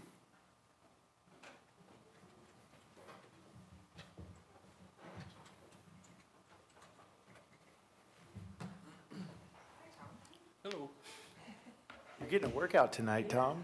Yeah, I need it, that's for sure. Just a couple questions. Everybody remember the flood of '84? Those that were here? How about the one of 23? Well, we had that one too, okay? But anyway, the route that this, the design is gonna follow, the 178 right away, right? Yes, it follows basically the old John Richmond Freeway alignment. We've Right. got about 210 feet of right-of-way there, and the channel will be constructed. It runs right down parallel to Bowman, and then it bends through, goes by Gateway School, past the fairgrounds, out past Locust and LaMille in California, and then crosses, I'm gonna say about 400 to 500 feet east of LaMille, where the Navy has built a portion of an earthen channel for about 300 feet on their property. All right, so that's, in other words, this is the, what was to be the Route 178 freeway. That never got built by the state of California.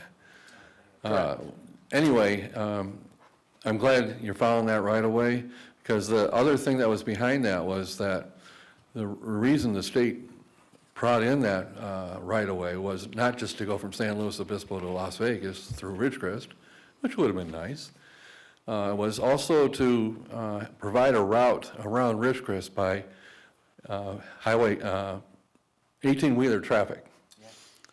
That was why that right-of-way was partially included as far as the freeway goes. And there was a time that they were going to abandon that right-of-way back in the 80s after the flood. And the city said, no, don't abandon the right-of-way and keep the right-of-way. And we also encouraged the county to keep their right-of-way, which they did. So I think that was very forward-thinking to provide flood control for Ridgecrest. But I learned one thing during the 80s when we had that flood. You know, that whole thing was started by the Corps of Engineers. Way back in the early days of the valley, the Corps of Engineers actually designed and decided that we needed that Bowman Road channel for flood control for the south end of the city. And within that, they also included that there should be a big holding pond west of Ridgecrest somewhere. I never found out where that holding pond was supposed to be. But at that time, it was just a pipe dream then, and it still would be now. But the Corps of Engineers had that as a project that they were putting in their queue to do for the Indian Wells Valley. Never happened. And who knows why, whatever else, but because that's so long ago now. I bet if you went to the Corps of Engineers, they wouldn't have the slightest idea what you're talking about. I've never actually seen a document that Right. had the Corps' name on it associated with that right-of-way. Only state of California, because that's who actually, Caltrans is actually who got the right-of-way. and then Right. turned it back over to the city when we could prove that we had a beneficial use to it for the community. Right. But my other point is that they actually came up with the plan to do that channel, and then as it progressed through the years, and I'm just giving some corporate history, and again, this is no criticism of anybody, okay, at all, just corporate history that goes way back. I'm sure Skip will remember this stuff. But anyway, it was just, the only reason I'm standing here and even asking about it is that this does go way back to control the water in this valley. And it goes back to long before Ridgecrest, and it was the Corps of Engineers that decided or encouraged that route to control the water through the valley. So I don't know if the Corps of Engineers would have any interest in it or not, but maybe it's a question. Might be worth reaching out to them, Yeah. for sure. And like I said, if you ask them, they'll probably say, what? Okay, thank you. I will say this too, Tom, to answer your thing. I would 100% agree with you that the Bowman Channel and the project we are doing right now for the affordable housing sustainable communities of deepening that sump over there, those are the two most important drainage projects that we could have done for Ridgecrest to prevent flooding in our community. You know, Travis, that's a perfect segue while we're talking about that. It's connected, Martin. I had somebody call me today on that land being so open and worrying about wind picking up. Is there going to be a dust mitigation? So we are currently, right now, we're obviously using the water trucks. When it gets a little windy, we have seen a little bit of dust. We do have somebody on call that goes out and waters it when that happens. There are some dust mitigation measures that you can add to water when you put it on the water truck to help build a crust so you don't get the blowing wind and sand. And I do intend to have some sort of dust mitigation to help prevent a giant whiteout over there by Home Depot. So, Okay, we can talk more about it after the meeting. All right. Any other public comment? Seeing none, do I have a motion to approve? So moved. There we go. There we go. Second. And we have a second. Motion and second. Please vote. 5 ayes, motion carries. All right, we are now at the 14th item with Need a rose. Mr. Reed. A resolution of the City Council of the City of Ridgecrest to amend the zero tolerance drug and alcohol testing policy, Attachment B, updating the city's designated drug and alcohol program manager, medical review officer, and substance abuse professional. And if I may, real quick, you won't have this, Kevin. This was just added, so you can just clear the screen. He's up there searching. Go ahead. Thank you, Travis. first of all, thank you very much, council, for taking this emergency item. Martin, thank you for your help in aiding me get this to council. You're welcome. We have had some staff turnover, and in doing that, we have had to make some significant changes to our zero tolerance drug and alcohol policy, specifically the people that are controlling it and monitoring it. It moved from the transit division with the transit services coordinator up to our HR department. They have not had any extensive training. I hadn't gone through any extensive training as far as what all these DAPMs and MROs and SAPs and DAPs and all that, what all they do. We kind of relied on Janice over at SAS to help us with a lot of this.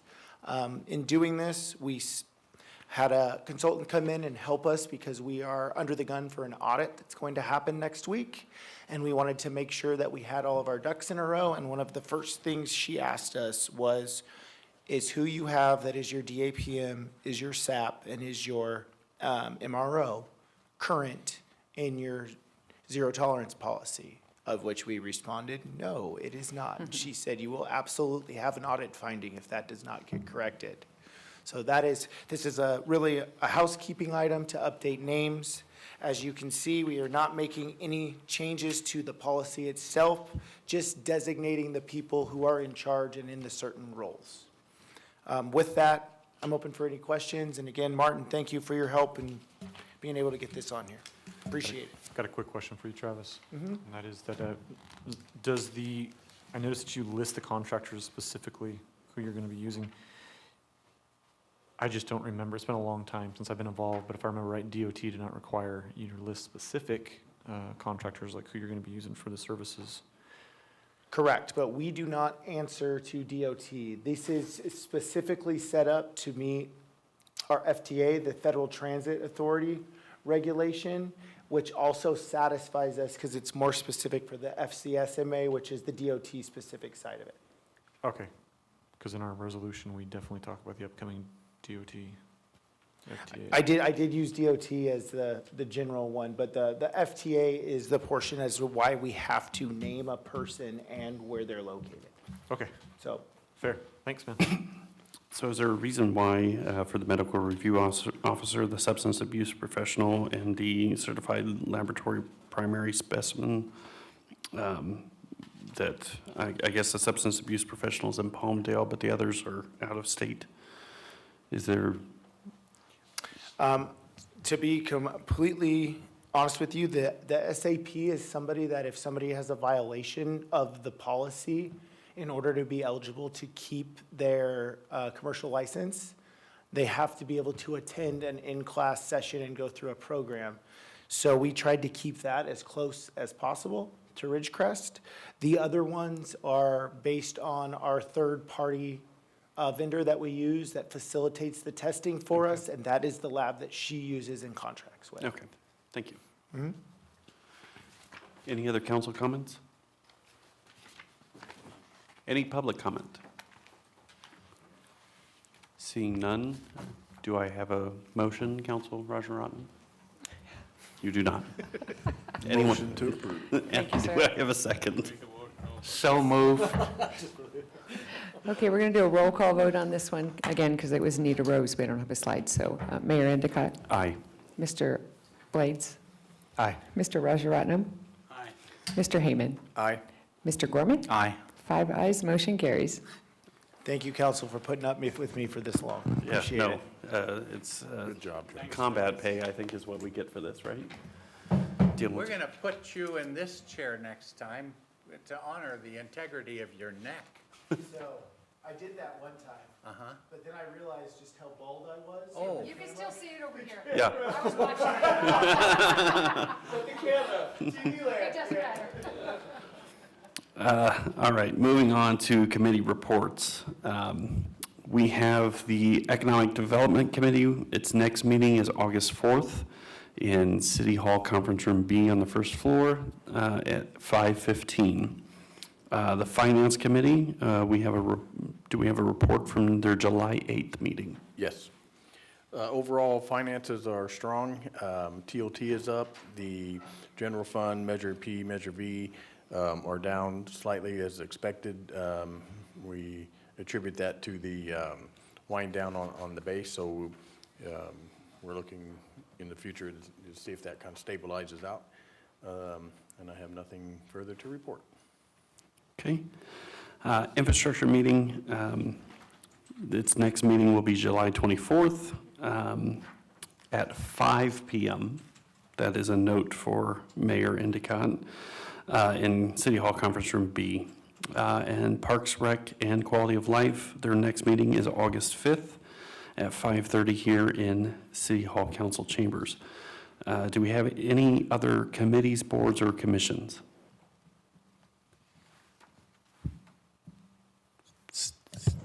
I'll be meeting with our friends in Kerncog, Conference Room B tomorrow evening about this time.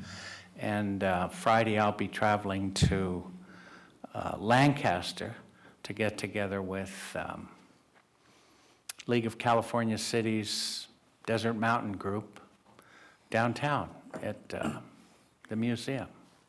Looking forward to it. That's all. Okay. Anyone else? Seeing none, city manager report. Yes, I got 3 items tonight. One is an update on the pool. We did get our last item back from Wildan on the plan check. So the plans are now clear, fully ready to go. We're working with our consultant to upload the plans on a platform Then when we put it out to bid, they'll be accessible for those who wish to take a look at the plans to submit a bid. Travis and I are going to get together next week, and we're going to do one final review of the plans. And so. That Travis, or he's not there, Oh, but he other Travis. He disappeared on us, the other Yeah. Travis, yes. Yeah, so we'll take one more eyeball on the plans and then pull the trigger and put it out to bid. What's the timeline that we're thinking for shovels in ground? I am not gonna make that promise. Okay. This If I, this almost seems like Groundhog Day, but yeah, we anticipate once the plans are out to bid, we'll give the folks at least 6 weeks to review the plan and provide their bids back, because it is a very complex set of plans, and so we obviously want to let them, take a look at those long enough to be able to give us a detailed enough bid, so we can hopefully get the best quality project at the lowest price, obviously. And yes, Mr. Yes, Councilman Blades. I had a comment. I've talked to a few people in the recent weeks about the pool specifically, people wanting an update on progress, and I give them as much as I know. And I have to say, after I get done explaining where we're at in the process, the same sentiment comes through. It's such an investment. Yes, we are all eager, and we all want to see this pool happen. It's a big deal for this community. I can't wait to see it happen. But it happening right is important. So what I hope that you and Travis are not doing is, because you've been running to the point of, almost tipping over your skis, like you're pushing hard. What I hope is we don't ever get to the point where we're going to give up anything, and we're not going to plan this. I'm not saying it has to be platinum plated, but gold plated still. Yeah, I get your point. I mean, we still have some unresolved issues with solar. We do think we have an opportunity to update our current solar field to be able to cover the energy costs at the pool, as well as upgrading our solar for the Kerr-McGee Center and City Hall, which would save us some funding, but that can happen. That could be a separate project that's being developed as we go out. So you're correct. We do not want to be reckless, do not want to be put under the gun and unnecessarily be pushing this project quicker than we should. We are still ahead of the game. It is going to be a hallmark facility for the city. It's going to be great for the kids. We have, prepped the land. We've cleared out the old building. It's ready to go. We've secured our funding. And yes, when we get it out to bid, we want to make sure that we can award a project. One of the things that took us just a little bit more time, we're having our architects put the alternatives into the bid process, so we know that if we have to cut something, we're ready to cut it at the time. Now, obviously, that'll be a council decision to be made at that point in time, and we can move forward with the project for the community. What we didn't want to do was not do that and then find out the project came in well over our budget, and then we'd have to go back and redo it again, and then wait 3 or 4 months to go through the whole development of the alternatives. So it is a long process. I know that the public has not had a pool since 2017.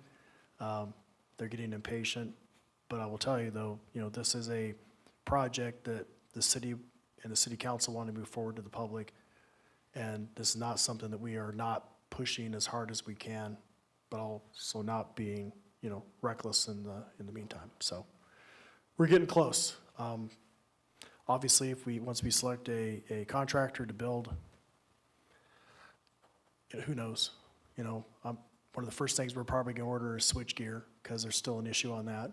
We had a delay of a whole school year on Richmond, so we understand that there are going to be other challenges with the build of this thing, and we're just going to have to work our way through it as a city and a community. But at the end of the day, if we have a pool that the community uses and enjoys, it'll be worth the wait. Any other questions on the pool? No questions, just comment. I think you're being prudent and doing a great job. And, yep, I think everybody just gets antsy because we're, getting close. But I think you're doing the right thing and working through it. So, Yeah, a lot of this is obviously, Mr. Reed, using his expertise and moving these projects forward. I mean, there've been a lot of projects the last 4 or 5 years. And you're right, we've been running and we've been getting a lot of projects done. So hopefully we can get this one moving, and maybe I'll put our video camera out there so people can see the daily progress on it and provide us their obviously positive feedback on that. Next item is fireworks. I do know that there are a couple of council members that are concerned with the amount of illegal fireworks that are being used in town during the 4th of July timeframe. You are correct, it is something that we need to address, so I'm going to work with Martin and Chief Esat, and we're going to come back to council with an ordinance to be able to address this issue for next year, because I think it's time. There are a lot of communities out there having significant fires. The fire with the fireworks show was just unfortunate. Talking to Mr. Reed, I think we have a plan next year that we will probably mow that area prior to the fireworks show so we can ensure that there's no issues out there again. As you know, it just made financial sense not to continue to grow alfalfa out there because it cost significantly more money than we were getting in return. It just didn't seem like a good, budgetary move to make, and so we quit watering, we quit that process out there, and so now we have weeds. So next year we'll make sure that we mow those weeds so we don't have anything that happens again. So I just want to make sure I still have a phone call to Chip to make sure he understands that, we're not going to give up on the fireworks, for that issue. I think we found a way to address it. And the last issue is the senior center. That did come up recently. I know that it's a county-run program. They did see a reduction in funding due to the new presidential administration. Narissa is going to reach out to the county to find out exactly what they are reducing. We understand the food program is, going from being cooked to being prepped and delivered. I was unaware that there was a slip of programs for the seniors. So really, we'd like to reach out to the county to find out, is the funding gone away for the programs, or just a decision that the county's making for lack of participation? If it's participation, then can we do something to help revitalize that and get the seniors back out? And if it turns out that it's just a lack of funding, then do we have the bandwidth to maybe, assist with a couple programs at the senior center to try and keep it going? And that may be through, volunteers or whatnot, but we will take a look at it and see what we can do. And that might end up in the Quality of Life Committee as kind of something that we can track on that. Because obviously we do not want to lose those services for those folks in our community. So we'll see what we can do. Any questions? All right, thank you. That's all I have. Thank you. Next, we have future agenda items. Mr. Corman. Mayor Endicott, I respectfully request that for our next meeting, we have as an agenda item a vote preceded by its appended discussion to oppose Assembly Bills 1413 and 1466. And before this meeting's over, I'd like some indication that indeed my request for this agenda item is going to be honored, or not. Okay. Mayor, if I chime in on this for a moment. Excuse me. I think that if the council is to consider agendizing an item regarding those two bills, I think agendizing an item for discussion would be the proper way to agendize it. Agendizing it for a negative vote presumes an action by the council that hasn't taken place yet. So I would just caution the council with regard to the council member's request that if you are considering agendizing that item, excuse me, that the item on the agenda doesn't presume the action that is going to be taken by the council one way or the other. Just the same thing would be true if somebody tried to agendize an approval of these bills. But a discussion and council's action if the council desires to go that route, would be the way to do it. With the caution that whether you agree or disagree with the avenue by which the decision was made by the council has already directed staff on these bills, and staff has taken action on these bills. So any vote from here on out, whether it's for or against it, would basically be symbolic. Thank you. Martin, when this issue came up before the County Board of Supervisors, the motion stated a position one way or another, either to approve or to oppose. It's difficult even to phrase a motion without using one of those two words. And the reason I feel it should come up again is as a concession. Last time I tried to get something like this on the agenda, we, as a concession that didn't quite work, we were treated to Mr. McKinney of Capital Corps, sitting where you're sitting right now, providing us with... Oh, forgive me. Your image, his image was on the screen as yours is. Providing us with what turned out to be insufficient discussion of the issue. And all I was going for at that time was to have the issue simply discussed. This time, I think I'll go straight for a vote, and partly because I was dismayed at what State Senator Shannon Grove had to say to Supervisor Peters for one, and to Ridgecrest for another. I think it's time we took a stand. This particular council hasn't yet, and there's too much ambiguity in the air. I don't think we're abrading the thin veneer of propriety by doing it this way. I'll make the motion myself, and the motion will be to oppose those two assembly bills. And we'll take a vote. I have a comment. So I would like for you to, did you listen to what Martin said in his explanation of previous decision? Martin, could you repeat that again? Sure.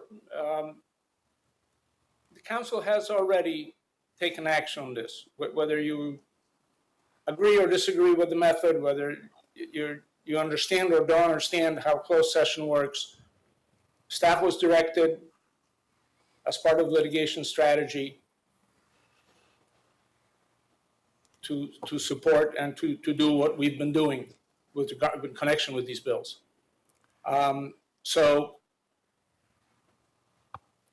any further action in that regard would again be more symbolic than anything else. But again, it's up to the council. Councilmember Gorman has proposed a future agenda item. I suggest that the council makes a decision on whether or not to agendize it and how. Again, we're going to be potentially taking action on something that council has already taken action on. With all due respect to Councilman Gorman, the council did direct staff, and again, I don't want to get into details of closed session discussions, but we've plowed that ground over and over again many a time. So with that, I'll leave it to the council to decide how you want to proceed. Thank you, Martin. And I will just say that I believe that that is a very clear and concise explanation, and I have no interest to see that vote take place at this state. Well, I think if I can add on to that, I definitely respect and I definitely respect what you're getting at, Councilman Gorman. But I think the public, especially the public that I have talked to since then. So leading up to all this, most people talk about state bills. People don't, they had not much to say to me. They read some things in the newspaper and they asked me a few questions, and for the most part they were like, state legislature, okay, whatever, blew me off. I respect what you're trying to do, but the public understands that being in the middle of lawsuits, there's a legal strategy. And the county can have a discussion and purposely, and do what they're going to do and take a walk. That's fine for them. We're not the county. We're not the state legislature. I listened to Shannon Grove. I thought her comments were ad hominem and out of place. I did not listen to her actually talk about or debate the bill on its merit. I think that was dismaying to me as a longtime voter and even one of her constituents. So when I look at this issue, I don't think any of us are scared to talk about it if we're not on this dais, but we have been given direction by legal, hey, things that have been talked about, a legal strategy going for years. And I think that the public understands that. The public understands that we didn't start a lawsuit that we're now embroiled in. They do understand they're paying millions of dollars to fight it. They do understand that the community is in turmoil. And I'm sure just as other people who are involved in the lawsuit, they have legal strategies. Matter of fact, this turmoil itself was brought about because of people pushing a legal strategy, people playing political theater. I've never been a fan in my last as long as I've been up here, I do not like placing symbolic political theater type votes. But I've sat and I've listened and I've read in the newspaper a whole lot of political theater, people twisting a narrative. And I have to say it's been, the disappointing thing to me is I thought that this, as a council and our relationship with the community, we had somewhat moved past some of that we were on to just doing the business of the city. And that's not to say that I don't appreciate dissent. I think dissent and criticism is an important part of government, and that needs to carry on. I think it keeps government healthy. That's a beautiful thing. Political theater is disappointing to me. Political theater is what I saw at that county meeting.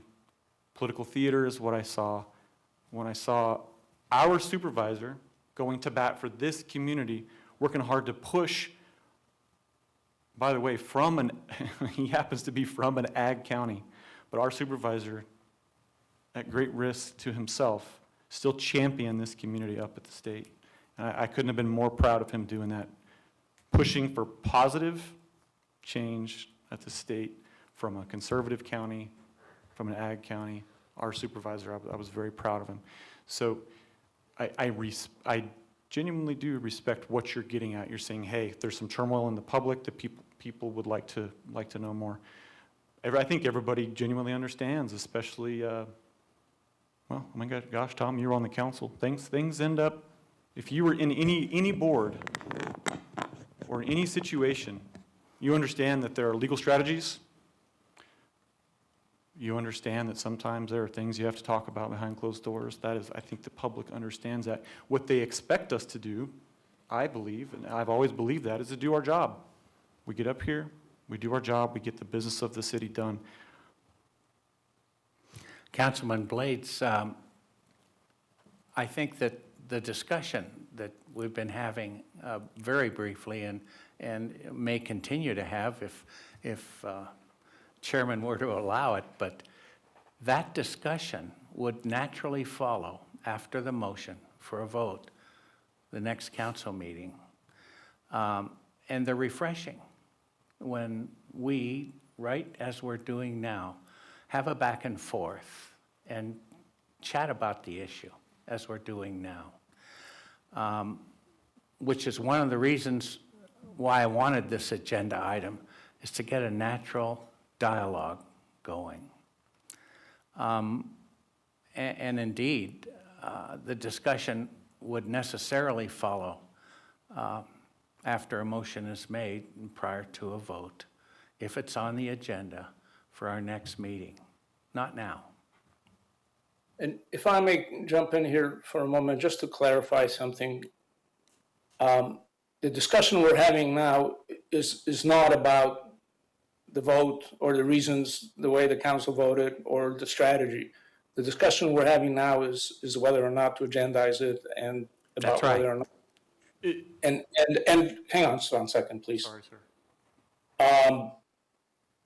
And I'm sorry, I'm sick, I'm tired, and I'm trying to put my thoughts together. I apologize.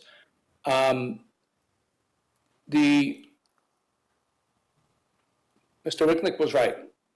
The council holds the attorney-client privilege. And if it's the wish of the council to waive that privilege and to make closed session discussions public and to make strategies that were talked about, because that's where this is going to lead, because it's going to lead to reasons why and the reasons why not, and all of that was talked about in closed session. So if the majority of the council wishes to waive the litigation privilege and attorney-client privilege, then you have the right, the ability to do that. The client holds the privilege, not the attorney. So with that, I'll let you guys, I'll let the council discuss and take action on this. And I'll answer any questions you may have. Yeah, thank you, Mark. And that was the part that I was trying to add. That was why I was discussing. I'm not going to support giving away attorney-client privilege, especially in connection to lawsuits. We have a fiduciary responsibility to this community. Their dollars are being spent at an alarming rate to fight a lawsuit. I am not going to endanger that. I am not going to put that at risk by giving up attorney-client privilege. That just makes little to no sense. This is not a transparency issue. This council, especially in the last several years since I've been here, I mean, every single thing, we are transparent consistently, and we've proved that out to the public. I don't think that's the issue. So I am not going to support giving up our attorney-client privilege. I am not going to support us. I think that would be an enormous mistake. And I tried to say that to you, Mr. Gorman, before. I think it's a mistake for us to do that because it does endanger, I believe it endangers the community, endangers the city itself. So I would not be supporting that, especially when it seems, at this point, it seems performative. It would be a big mistake to waive the attorney-client privilege in this matter. So Mayor, it's your, now you need to take a decision whether we need to put it on the agenda for voting or not. So before I do that, Martin, need your knowledge on the rules of order. The way I've read them, it's not just attorney-client privilege that we'd be waiving. There are rules regulating what we can and cannot say out of what has been conducted in closed session. Is that correct? Well, you are correct, Mayor. The rules revolve around attorney-client privilege. The other part that concerns me, and I frankly don't have a on-the-spot answer to this, is that privilege is also held for the Groundwater Authority. Now, we are not the Groundwater Authority, but I'm concerned that any such discussions may affect the Groundwater Authority position, which is not represented at this council. We are not the Groundwater Authority. We have members of the council that are on that board. So I have huge concerns about putting this item and having a robust or any type of discussion on it in a public meeting. So I would strongly urge the council, if not Councilmember Gorman, to either withdraw the request or for the council to deny it. I think this is important enough where we should have an action by the council as to whether or not to agendize it. If Councilmember Gorman continues to insist that this item is considered. The main rule around what is or isn't said in closed session pertains to the attorney-client privilege. Disclosure of items discussed in closed session without the waiver of that privilege by the client, which means majority of the council, is actually a misdemeanor. It's a criminal offense. Not very often prosecuted, but it is by law a misdemeanor. But the client, the council holds the privilege. So if the council desires to waive it over legal advice, you have the power to do that. Thank you, Martin. I'd completely concede to the judgment of the chair on this issue. So, I guess, I like Mr. Blade, or Councilman Blades, I don't like performative politics. I don't know, let me preface it with, I like discussion. I feel like when we had the last presentation, we only got Capital Corps' side. Having said that, I have a list here of the individuals who came up and provided public comment on the bill.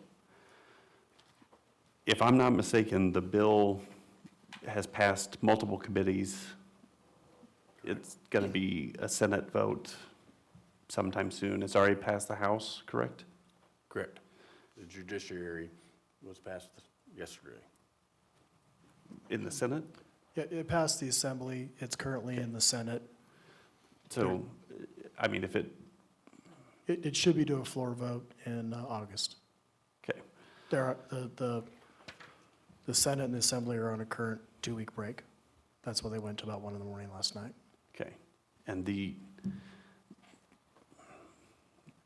numbers haven't been relatively close in for and against. In fact, in the Senate, the numbers, the votes for got better. They were 11-2 and 10-3, I think.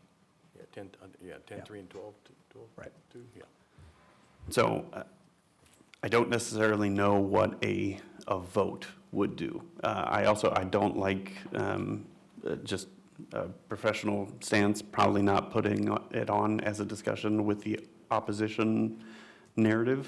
I think most legislation, we should keep it vanilla and then let the discussion go where it may. I don't mind a discussion. I apologize to the two on here that have voiced opposition to that and council. I don't mind discussion. I'm not comfortable with the potential for us either waiving attorney-client privilege or us not waiving it and then putting ourselves in jeopardy. If the public, and it seemed like there was a decent number that at least showed up to the last one, that would like to discuss it again, I'm fine with discussing it. I see no problem with that. I just don't, and maybe you can help me understand what a vote would do at this point. Mr. Chairman, I hope that angst isn't quite that painful, because when you're dealing with me, you're performing over a wide net. I know how to accept no. I felt though I had to make the request. No, I don't think it's a no. Why the vote? Because if it is performative, right? If this is to, I don't know what performance politics does right now other than allow us consciousness of where we stand, the public can see where we stand. It's a right half brain stream of consciousness, I suppose. The County Board of Supervisors managed essentially to make a vote. But they didn't. By not offering a second. Okay. And we here in the valley, the critically overdrafted valley, where the rubber meets the road, we've been stoically quiet, I thought. I disagree that we've made a stance on this, but this council has made a stance on these two assembly bills. And I guess at my age, uncertainty is painful. And I felt we owed the overall discussion on these bills a stand. Dante Alighieri says in his epic poem, there's a hot place in hell for those people who during periods of moral crisis refuse to take a stand. I felt impelled, especially from the comments of Shannon Grove, and I knew it would cause some dismay and discomfort here, and I'm sorry for that. If you want to let it go right here, right now, you'll find I'm the same fellow I was just a few seconds ago. I would say let's do that. Again, I don't know, I'm just thinking in a practical sense. What more, again, I have a list of notes of comments and questions that were raised during the public comment session of the presentation. Mayor, if I may, in regards to that, the opposition to this issue, it's pretty much the same. I can say that. They've opposed the issue in the past, and I think, we'll get the same thing. It was very similar. I think it's important to let people discuss it and speak, but, that it's the nature of the beast with these bills. We have opposition, we have supporters. I would like to add that, our county supervisor did support this basin. The other supervisors, they make their choices and decisions because they have a battle over on the other side of the hill. And I really want to give credit to Supervisor Peters for putting his self out on the line for support of this basin and the residents in this valley. None of this is easy. It's a lot of stress. I think what you're proposing is to take something that has been moving forward and putting a lot of stress back into the individuals that sit here. And I don't see a value in that. If I may, were we not in the middle of a lawsuit? Yes. We are in the middle of a lawsuit I would right now. enjoy this conversation. And I would enjoy You're it. I would revel in it. You're jeopardizing that. I would revel in it. And I think that I genuinely believe the public understands that. And when we did have that, I appreciated Mr. McKinney giving his presentation. There were people who came up who didn't want to come up to that microphone. And the public needs to hear that too. Mm-hmm. There were people who said, thank you, I appreciate it. Now we as a council need to ask ourselves, why are there members of the community who are afraid to come up to that podium? That's something to consider, and that's not fault. That's a genuine thing that happened. That's something for everybody to consider. That's how the discourse was. There was people who came up and commented, I know, to me. I saw them walk up, right? That's how this conversation went. So that's when I say bringing up something performative does us no good. Oh, by the way, we're in the middle of a lawsuit, so giving away any current attorney-client privilege doesn't make sense. That needed to be added. It needed to be added. We need to understand that because this is complex, people, the community, they expect us. They expect us to perform our duty and move out, which is exactly what I will continue to do. And were we not in a lawsuit, you better believe there are a lot more things I would love to say on this dais than I do not say right now. Do you have anything? So I also had a couple of individuals come up and tell me the same thing after that meeting, that they just felt uncomfortable with coming up. So I know that there are individuals who are paying attention to this issue, and they are concerned with our decision, the city's decision, the council's decision for this issue. I know that there are individuals that are also happy with it. My only thing is, trust me, I love, we're doing the public's business. I love doing this. I don't really want to stay long tonight, but I'm fine with doing that. I don't know what more we're going to get out of it. I'm fine with the discussion. I don't know what a vote does at this point.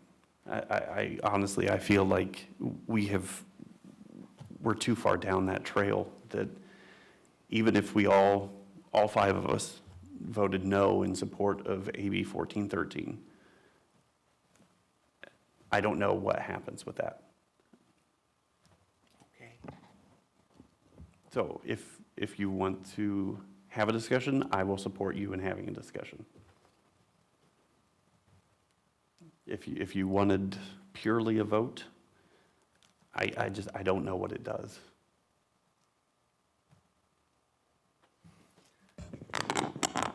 I think that I was vectoring towards a vote, and it's partly because this council's expected role of neutrality on the issue has been abraded. We've had op-eds in the newspaper. And I'm sorry for interrupting, council member, but why would anybody expect council to be neutral on a position that supports the city's position in litigation? Supports the Navy, supports the city, supports this whole valley. it sounds illogical. I've conceded to the chair the discussion. I'm not prepared to get into the discussion in simply putting the item on the agenda. I figured I'd just make the request and anticipate that the request would probably be denied, and that wouldn't bother me a whole bunch. It's always been my role, my aim, to get a lot of the backroom issues out into the public. And I'm beginning to sense that that's never going to happen, because I don't completely understand, quote, attorney-client privilege, unquote, as it applies in this adjudication. And I'll be 80 years old this year. That shouldn't account to anything. But I'm not that slow-witted. If that's been defined in simple and realistic terms for me, I missed it. And even then, the attorney-client privilege call is a bit of a straw man. Even in the back room back there, I didn't get the impression I was being on the receiving end of any attorney-client privilege. These are just my thoughts, stream of consciousness. I'd just as soon drop the issue. I guess I could take it back as a request, and I'm willing to right now to take everybody off the hook, so to speak.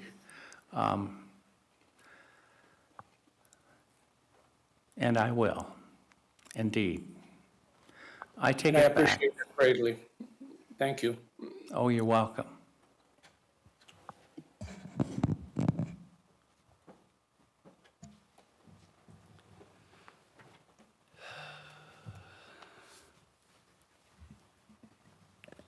Are there any other future agenda items? Nobody has anything, huh? Yeah, yeah.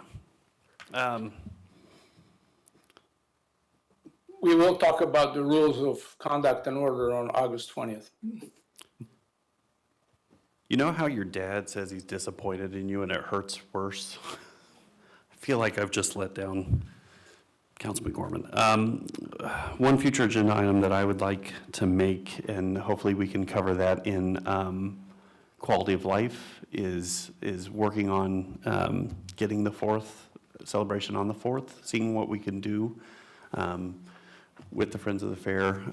If there's anything else that the city can do. I've had individuals come up and talk to me about potentially, setting out tip jars, not tip jars, but like donation jars at places that if people want to donate to, the cost of having it on the 4th, if we start now, we could probably get some money to help go towards that.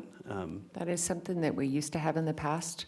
Those all got destroyed, and we have put feelers out to different organizations, asking them to build us some new ones, because they have to be something that can sit on the counter, but not walk away. Because it's not, the people in the businesses are not responsible for keeping track of those, so they have to be heavy and sturdy, but small, all those things. And we have never been able to find an organization like the Boy Scouts or Saracosa or a class or something that's willing to do that for us. We're a small group of 4 or 5 people on the Friends of the Fair. None of us have that capability. Right. I'm one of them. So we've reached out for those type of donation jars and just never got a group willing to do it. If anybody's willing, reach out to me. We'll get you. So I wonder if we talk to the college, they have a welding program. Maybe they can have that be one of their projects. It's possible. I mean, that seems awful large to be on somebody's counter, but, there's dynamics that we'd have to work out. They're not going to walk away with it. I'm not going to say no to anything, because donation jars out there all year long is something that would definitely help. Okay. The Lions Club was doing something for a while, weren't they? They were doing a bingo for a while, but when they gave up the fireworks fund themselves, they stopped doing that. Okay. Any other future agenda items? Move on to mayor and council comments. Councilman Blades? Yeah, so I think I would like to reiterate the use of the Ridgecrest app. That sounds like an infomercial, but I can tell you that the more people use it, the more people find it handy. They are able to report an issue, whether it's on the road, whether they see trash. You can also get right in touch with your council members. You can get right in touch with city staff members. I encourage showing up to committees. That's where a lot of real work happens, and I appreciate that. You can have open dialogue with city staff, with council members, with planning commissioners, all right there, and I think a lot of good stuff happens there, and that stuff always bubbles up to the council. That's a good thing. The other thing I was going to bring up, I made a note of, Travis later, if we could talk about that dirt lot across along Las Flores. We'll have that conversation. And to reiterate my appreciation for for Supervisor Peters for going to bat for this community. It meant a lot. It meant a lot to me. That dude that is not an easy thing to do, to face down. So I really appreciated his support. Councilmember Heyman, I deeply appreciate you going up as our representative on the Groundwater Authority Board. I appreciated your comments. I listened to the whole thing. I thought you were very professional, and it was very well done. Thank you. Thank you. Councilman Heyman, do you have comments? Council comments? Yeah. Oh, I just want to say I thank the council. I know we're doing the right thing. Water's not an easy issue. It hasn't been for 7 years I've been on that. But I can tell you that we've come a long way, and we can continue to be on the right track. So I'll have a discussion at our next meeting, when under the normal water discussion. But I do thank this council for their thought and deep thought and decision-making tonight, so. Councilman Rajaratnam. I want to welcome our new Public Work Director, Terry Roberts. Your first meeting is a long one, so it's not going to be like this always. So thanks for being with us. Thanks for waiting. So I hope you will enjoy your tenure with our city. So I again welcome you to our team. Thank you. Councilman Gorman. Warren's Automotive on west Ridgecrest Boulevard across the street from the Water District. They're going to retire, Rusty and Tina. I'll miss the heck out of them. Will be diminished as another building goes dark. We wish them the very best moving to Oregon, a place called Sweet Home, I think. I know that area. And thought I'd mention it. If you get a chance, stop by. They've been a lot of help to me in my US 395 safety program over the years. They've given out more stickers than anybody else. I think altogether, with the help of Rusty and Tina Warren at Warren's Automotive, we've distributed around 10,000 of those stickers. And I'm sure because the stickers are edgy and they say to anybody who's going to be south, especially on US 395, put your head on a swivel, slip in behind a ponderous truck, and let that truck block for you. And so they're retiring, they're leaving. I have nobody to stop by and tell my jokes to, and I wanted to say to Rusty and Tina, I'll miss you. Thank you. Thank you all, council, for your comments. I just found out, well, I guess it's now 3 hours ago or so, about the loss of Eric, former Mayor Bruin's father. I want to send him my condolences. I've not had to endure a loss like that, so I don't know the feeling, but I assume with the way that he talked fondly of his father, it's got to be a tough loss for him. And so, for Mayor Bruin, I'm sorry for you and your family, and going through that loss. To try and turn this into a little happier note, I didn't notice, and so I want to thank the people that came up for public comment. I also want to thank the people that came up for the discussion items.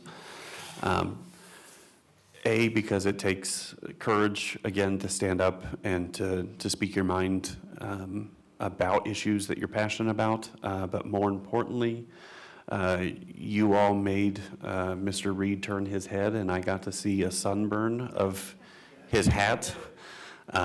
And if we can get him a full hat, maybe that would help. So it's been a month since we last met.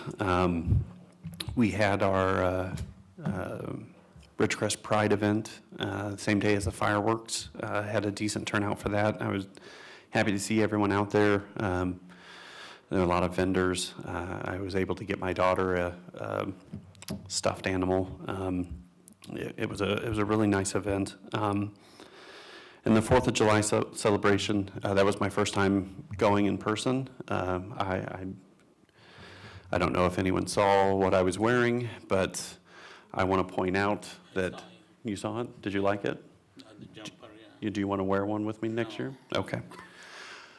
The chief chose not to be as patriotic as me, and I think that we as a community need to do something about that.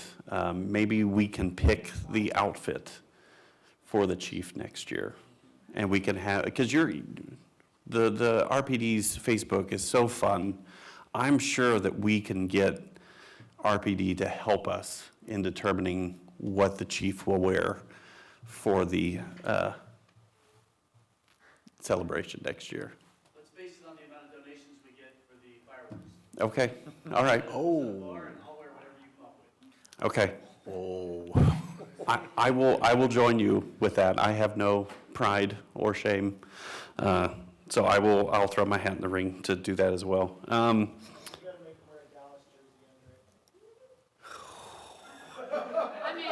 Is he, yeah, hold on.